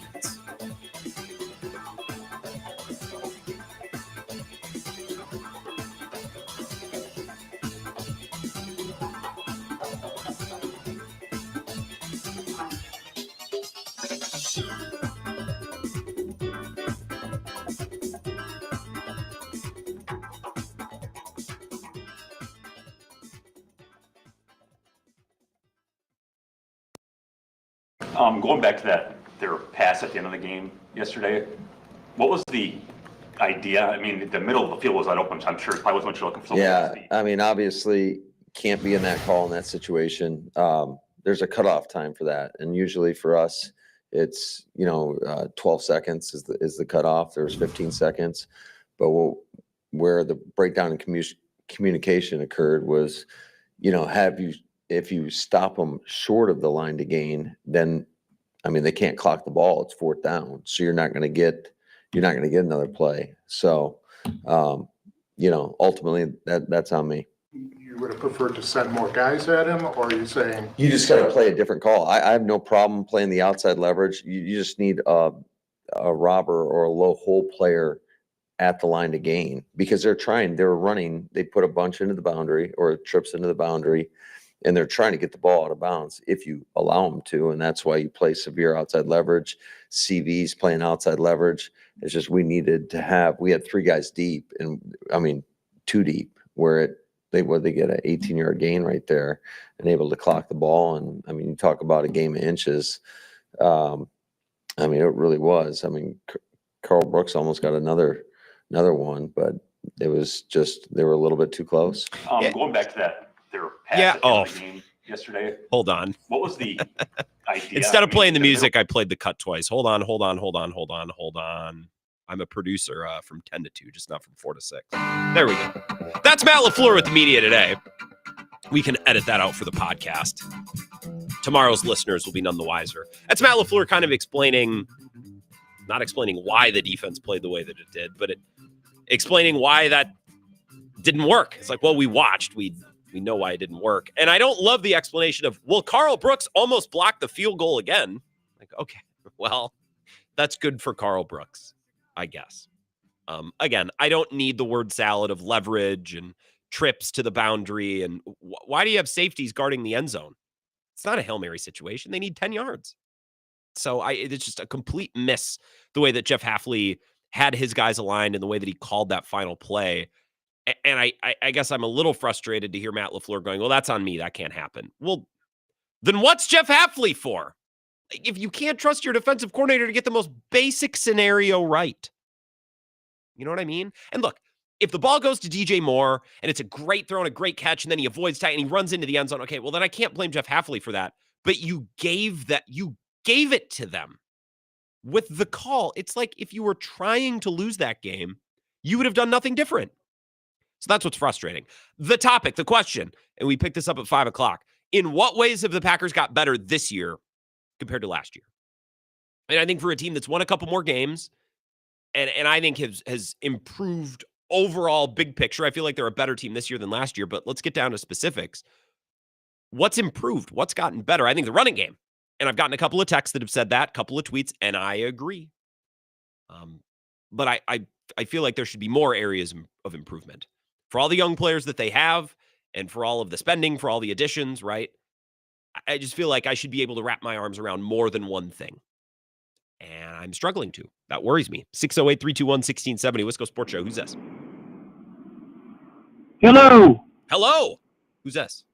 This is Mac on Lake Wabisa. How are you? Mac on Lake Wabisa. Where's Lake Wabisa? I should know that. It's right below Monona. Like Monona. Oh, yeah. I do know exactly where that is. Thank you. Well, what's going on, Mac? Are you on Well, you're not on the lake current. You're not out on the ice currently, are you? No, I'm looking at people on the ice, but I'm not on the ice myself at the moment. All right. I've got a theory that I was hoping it wouldn't come true at the beginning of this year, which is sophomore regression. Sure. Sophomore slump, if you want to use alliteration. So, have you ever looked at Brett Favre's interception and TDs from 1993, his second year? You're not the first person to bring those years up. Someone on the text line earlier was talking about this feels like 92, 93, where the team is growing and improving, but there's some stumbling points along the way, stumbling blocks. Yeah, it feels like Jordan Love and the team as a whole regressed as sophomores. So Brett Favre in 1993 had 19 touchdowns and 24 interceptions. So, they didn't have a great year. They came back the next year and went to the Super Bowl, of course. So maybe that's what it is. I think sophomore slump for Dontavian Wicks, for Jaden Reed. I think Romeo Dobbs has had some great games. He's missed time with injury. I think that's another thing is Watson was in and out, Dobbs was in and out, and 3 different occasions now, Jordan Love has had injuries that has taken him out of a game and caused him to miss practice. It's hard to development. That's good English. It's hard to develop and get rhythm and grow week by week when you're in and out of the lineup. And I put a little bit of that on Jordan Love, as I said at the beginning of the game. I appreciate the call, Mac. Thank you. Be safe if you go out on the ice. Jordan Love needs to protect himself a little bit. Like these young quarterbacks, man, they run around and they're just, I understand sometimes you got to leave the pocket. Sometimes you got to get out and create. Great. Sometimes you got to step back, 5 steps, plant your back foot, deliver the ball. And if that's not there, climb up in the pocket, those little movements. I think Daryl Johnston did a really good job on the broadcast yesterday talking about that with Caleb Williams, how he loves to peel out the back. And he said, look, as quarterbacks get smarter and they get better, they learn that little movements, small little movements within the pocket, right, allow you to keep your eyes down the field to deliver the ball. Stepping up just a little bit instead of panicking and peeling out the back, right? And I think Jordan Love could stand to learn a little bit from that as well. He's just getting himself beat up. He's taking these hits. He's out on the run, throwing on the run, straining his groin, holding on to the ball, taking hits, getting crunched by offensive linemen. He's got to protect himself a little bit too. So he's been a little bit of an enemy for himself this year, I think. Unless you just don't think Jordan Love's any good, which I know some people do. I think he's good. And I think some of his development and some of his ability to get into a rhythm this year was stalled by his in and out, Willy Woney kind of type of season because of injuries, and some of that is on him. 608-321-1670. Wisco Sports Show. Who's this? It's Ron from Madison. What's going on, Ron? So, most of the games they won, they've gotten off to pretty good starts. They come out and pretty good. And these last 2 games, I'm worried about this playoff game.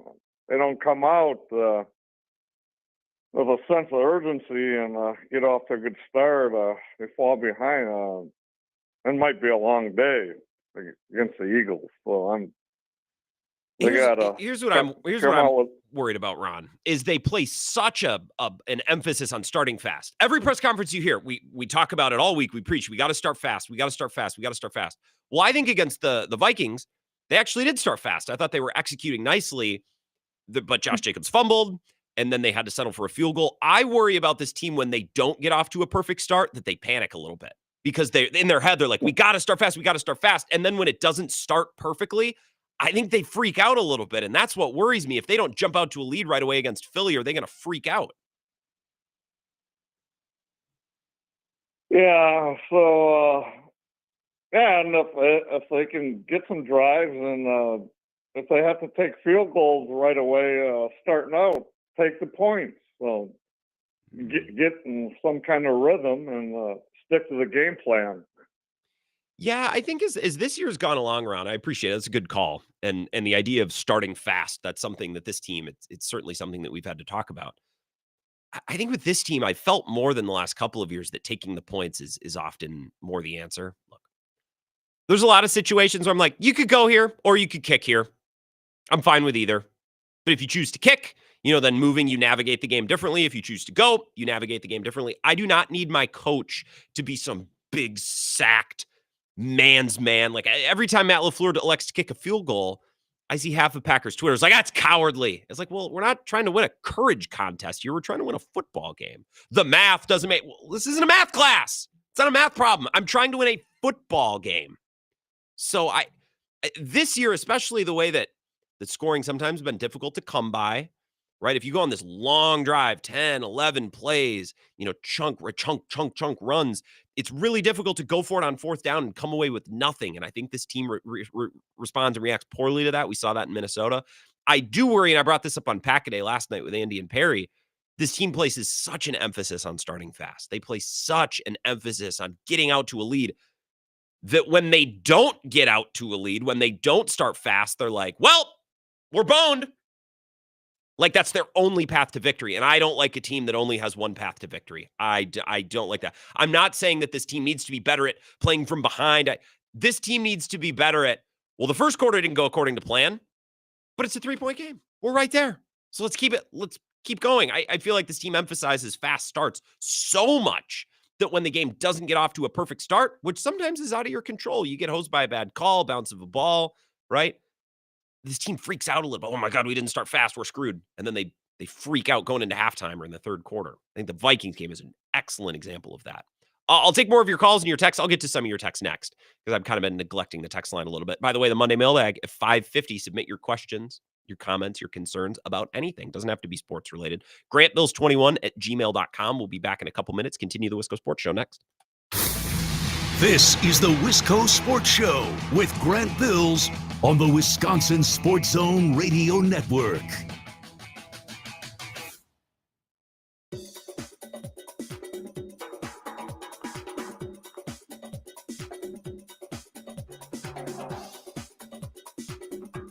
The Wisco Sports Show will resume in 5 minutes.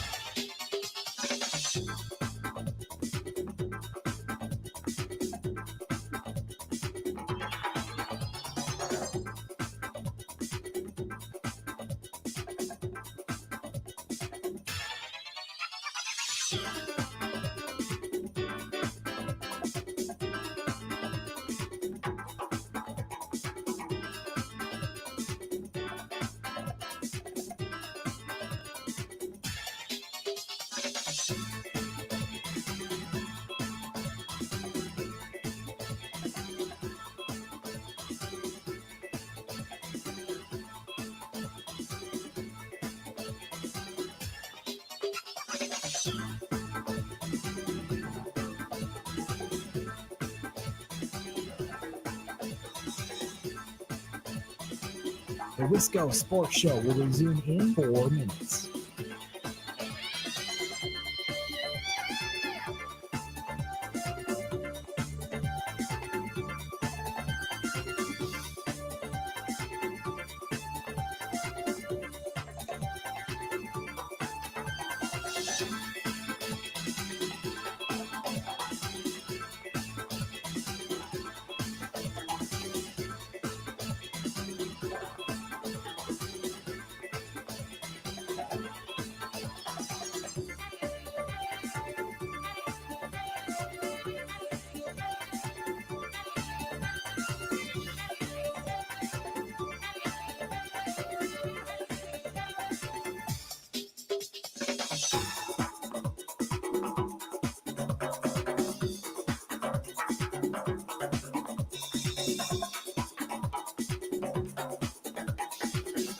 The Wisco Sports Show will resume in 3 minutes.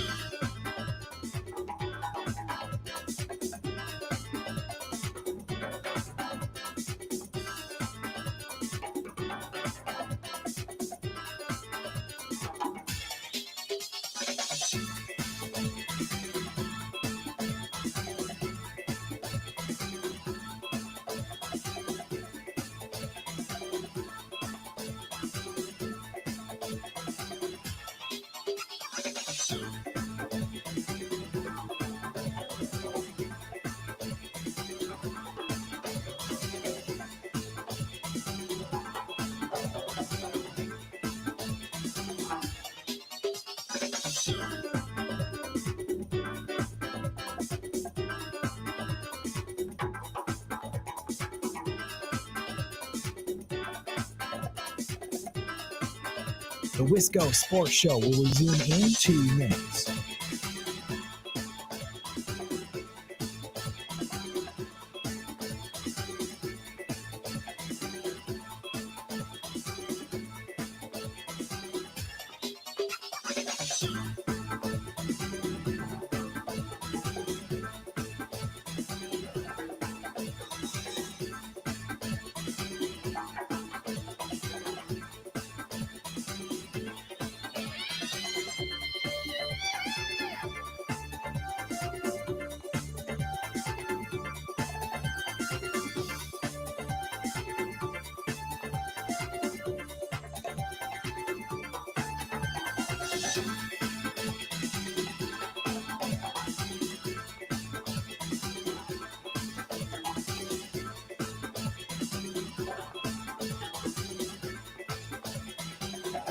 The Wisco Sports Show will resume in 1 minute.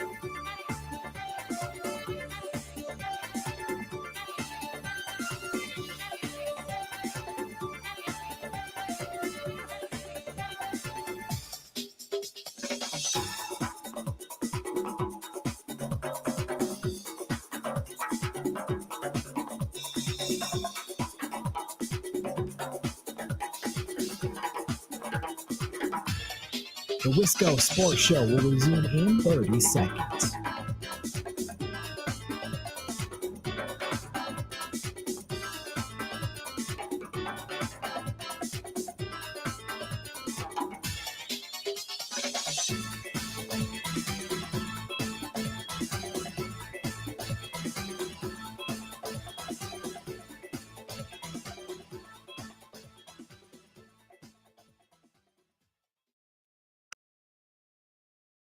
I'm gonna keep that in house. Okay.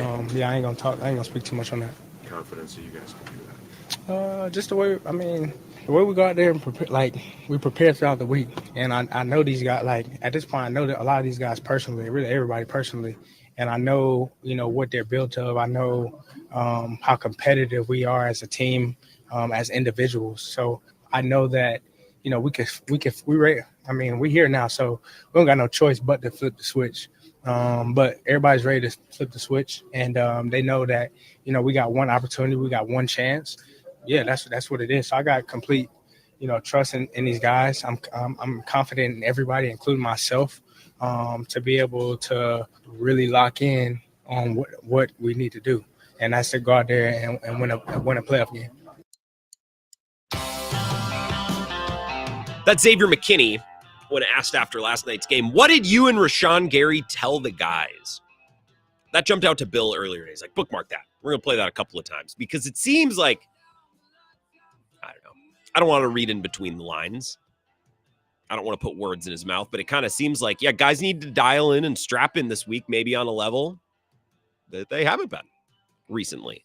I don't like the term flip the switch. The term flip the switch, you know who that applies to? A prime LeBron James team in January or the Steph Curry, Kevin Durant Warriors. Those are the only teams in my lifetime where I'm like, they'll flip the switch. Like teams don't flip the switch. Bad teams don't, or good, let's put it this way. Great teams don't play bad for extended periods of time only to flip the switch. The term flip the switch applies to prime LeBron James teams and the super team Warriors. That's it. Those are the only teams in my life where I'm like, that's a team that can flip the switch. Because flipping the switch it's not really a thing. At this point in the season, you are who you've been. We have 18 weeks worth of work. We have a body of work that spans months now. Repeated matchups against elite divisional rivals, repeated matchups against, well, not repeated matchups, but lots of matchups against lesser teams, right? At home, on the road, right? We just have such a sample size.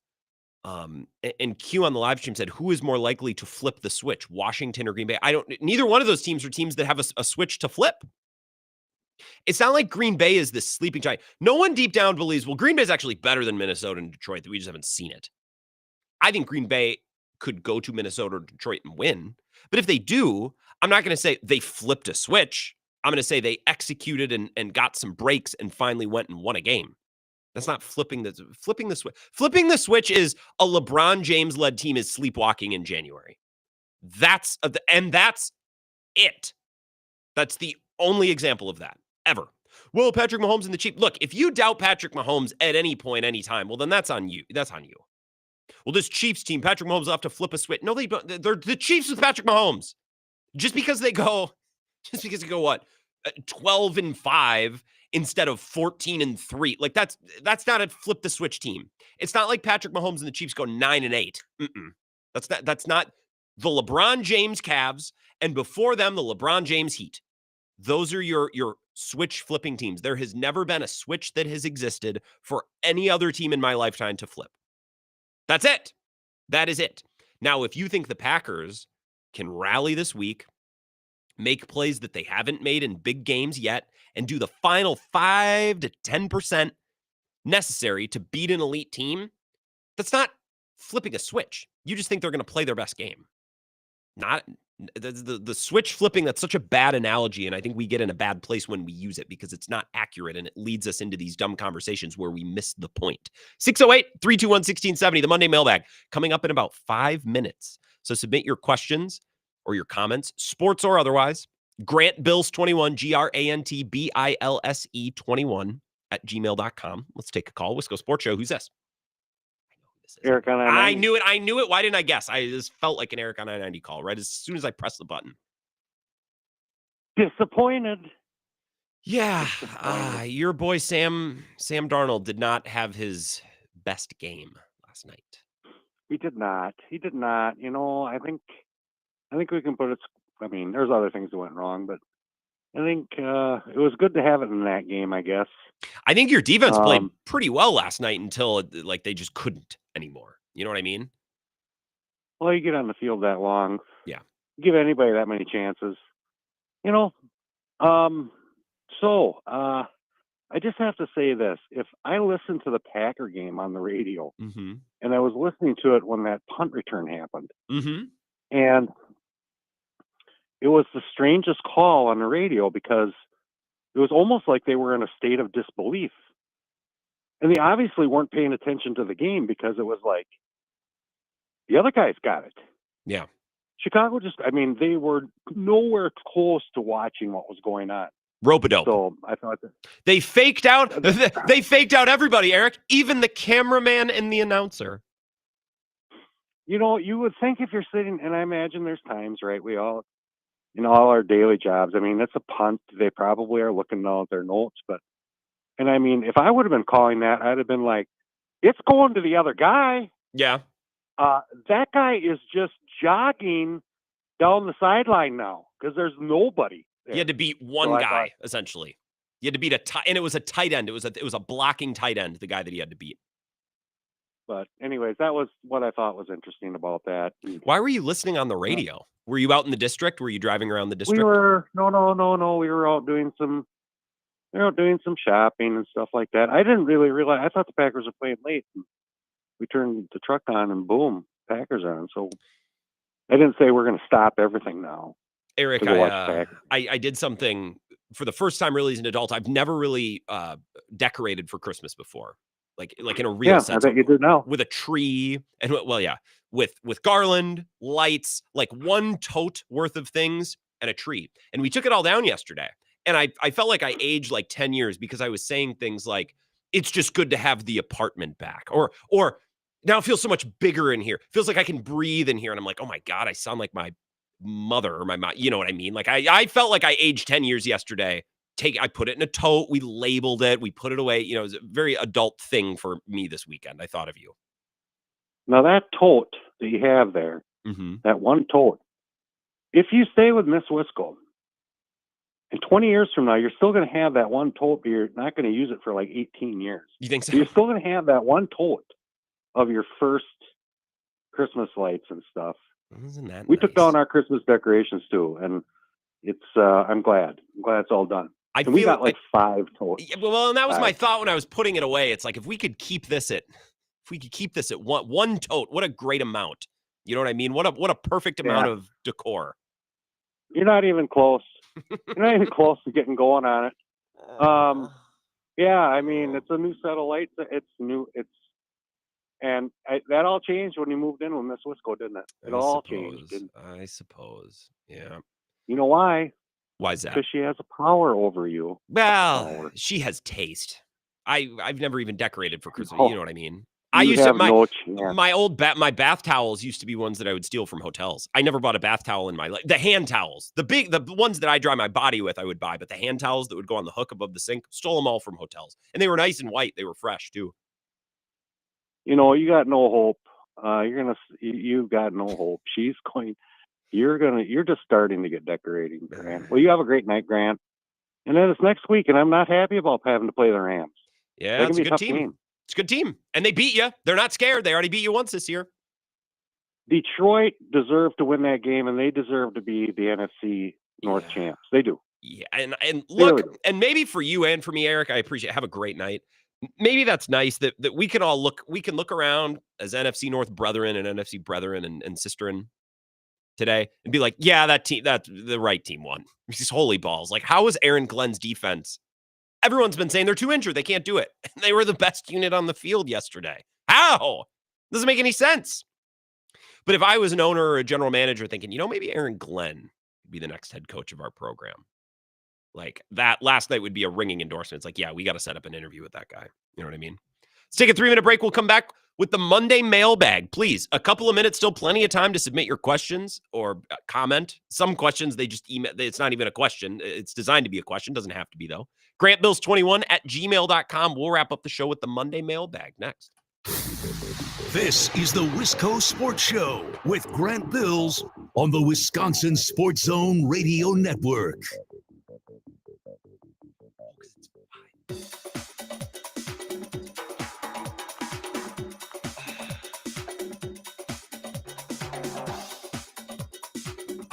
The Wisco Sports Show will resume in 3 minutes.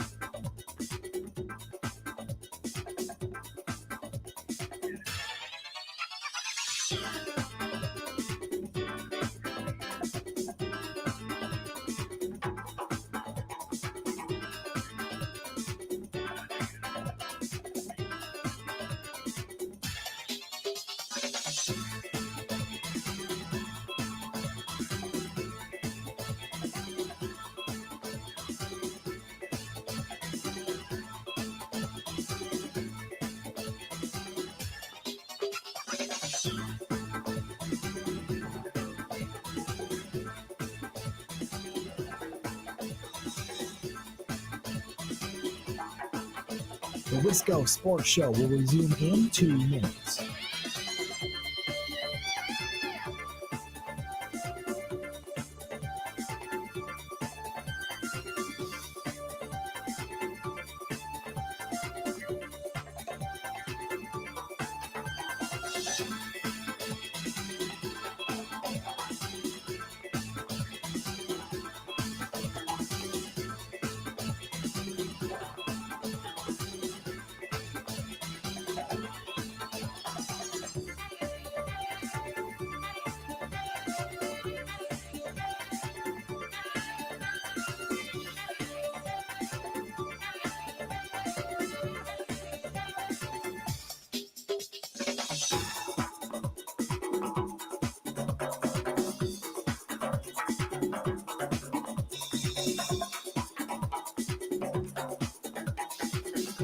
The Wisco Sports Show will resume in 1 minute.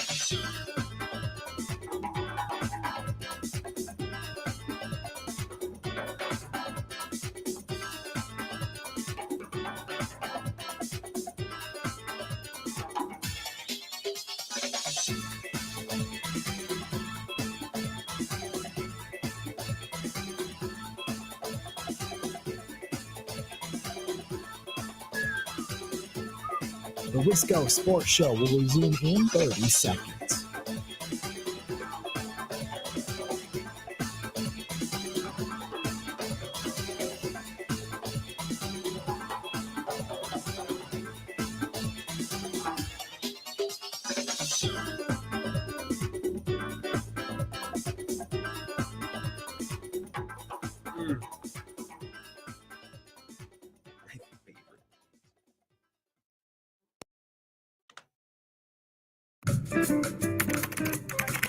Because the mail never stops.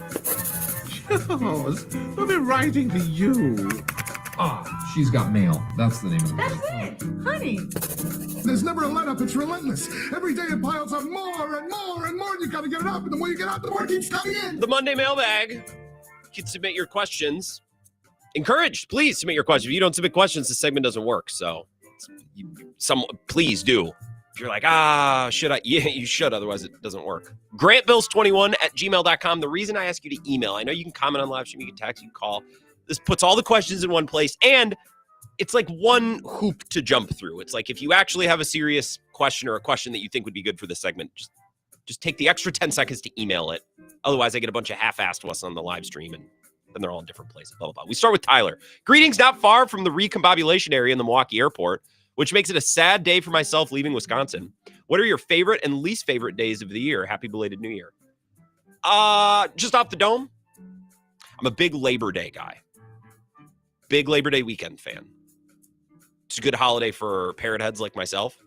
And I like a 3-day weekend in the summer where we don't have to be sad. It's like, well, today we remember these deaths or this thing that it's just, I know we're Labor Day. We're respecting the laborers of the world. And I have a job. I don't know that I'm a laborer. I'm a big Labor Day weekend guy.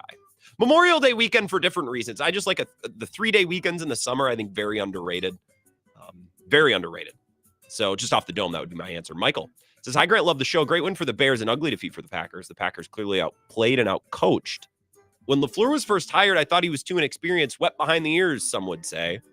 He has let his emotions get the best of him during games and mismanaged the clock, among other mistakes. Do you think LaFleur will learn from his mistakes and mature as a head coach, or would be better off as a longtime offensive coordinator? Well, he would maybe be better off as an offensive coordinator just because, but that's not how the world works. I don't care about the body language. I care about the clock stuff. I care about the actual stuff. He could throw up on the sideline. He could do backflips on the sideline. I don't care as long as he's doing the good coaching thing. Yesterday, he wasn't. This one from Josh.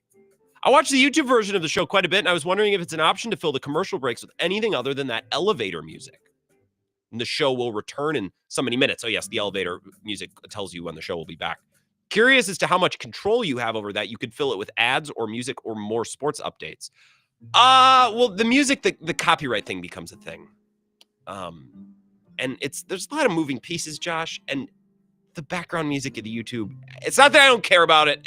There's a lot of, I would rather put that energy into something else. If I ever get an intern, it'd be the first thing I task him with. Hey, Grant, this one just comes from camp at charter.net.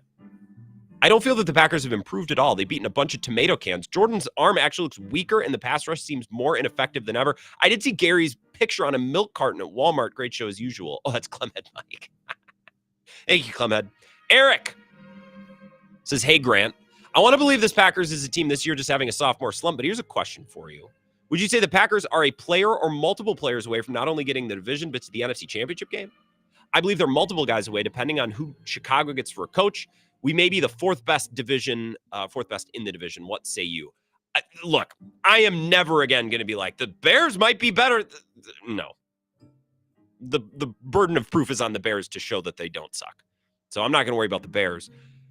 But I tell you what, Clint, or Eric, sorry, I don't know why Clint. I have another question from Clint that I'm going to get to next. But Eric, God, I hope that Ben Johnson and Aaron Glenn and Brian Flores all get hired away. That'd make the Packers division a lot easier. I think they're a couple players away, but they also have a lot of young players. So in theory, those players should progress, get better. There should be internal improvement as well. Tony says, thank you for not reading my name on the air. Well, sorry, I read your first name. There's multiple Tonys. Sorry. I should read ahead. What are the top 2 wins versus quality opponents the Packers collected this season? Seattle won. Maybe the Rams too, but to your point, unnamed emailer, I'll cut that out of the podcast. The Tomorrow listeners will be none the wiser. It's not a long list. I would say the Seahawks first, and probably the Rams second. People forget the defense got to stop when they needed it against the Rams. It's really the only time. Clint from Mount Alaska says at half with Watson and Love going down, I never wanted to win a meaningless game in my life or win a game more. Disappointed we lost to the Bears, but happy that More damage was not inflicted. Well, yeah. Yeah, I mean, if you don't count Love and Watson, I'm just glad that nobody got hurt. Which, as I said at the beginning of the show, and this is a cold take, and there might be some members of Packers fandom or Wisconsin sports media that go, oh, how dare he say this? How could he say something so awful? I don't think this is awful. I think this is a reality. It's a tough business. This injury gives the Packers clarity. This can't be the guy for the future. You can't trust him. I hope he gets healthy, and I hope he comes back and he plays well and he earns another contract. I'm not going to be the team to give it to him. Draft his replacement. If there was any debate, can we trust this guy? Can we build around this guy? You can't. Okay? And sorry, it's cold, but from a team building perspective, this provided the Packers with a lot of clarity. Brandon says, I watched the game yesterday and noticed during every extra point and field goal attempt for how cold it was, the ball looked like a rock flying through the air. McManus had multiple kicks that were very low height. What's everyone saying that if he ends up missing that final 55-yard kick, why didn't LaFleur go for it? Why would you attempt a 55-yard field goal in January? Curious if he touches. Because Rich Bisaccia and Brandon McManus thought he could make it. I just wish that information would have been presented to LaFleur earlier, or he had asked earlier. Because if he was always going to kick it from 55, I would have done all the previous thing, all of that I would have done differently. I would have managed the clock differently, the timeouts, the play calling, all of it. So really frustrated because, again, Rich Bisaccia is not up in the booth. He's next to LaFleur on the field. He's the assistant head coach. So please communicate a little bit. Colorado Mike, what was the best thing that happened to you over Christmas break that you can say over the airwaves? What do you think I'm doing over Christmas break? Do you think I'm committing acts and doing things that I can't talk about on the air? The best thing that happened to me over Christmas break, well, it's actually, Mike, it's where I got the shirt. I went to the Liney's Lodge with my family. And the Liney Lodge, man, that's like the North Pole for adults. I am not a beer guy. I have friends that live in the Twin Cities. They go to breweries, microbrewery. They try different things. Have you tried this stout? Have you tried this ale or this lager? That's a blonde. That's a sour. If I'm going out for a beer, I want a light beer because I don't want my stomach to feel like it's going to explode. I just want something to sip on. It's going to give me a little buzz. I like the taste of beer. So I'm not someone that, have you been to this new brewery? Have you been to, no, probably not. When I go to like beer bars with like all the taps on the wall, it's like, do you have just Miller Lite? Like a Miller Lite is fine. But the Liney Lodge, man, I'm telling you, that honey lemon light, you mix that with the peach, the juicy peach. God, it was so good. I could drink unlimited beers at that place. Again, it's like the North Pole for adults. You walk in there, it's like I am somewhere. I'm magical. I feel like Tim Allen in the late 90s. That's how I felt being in there. So that was the best thing that happened to me over break. Thank you. Good question to wrap this up, Mike. Appreciate it. Thank you for your questions. Tomorrow, Mike Clemens will join us, and we'll turn our attention towards Philadelphia. Podcast will be up in just a little bit. Please subscribe to the podcast if you don't already. Thank you. Thank you for listening. Go Badgers. We'll tweet the Greg Gargage out later tonight.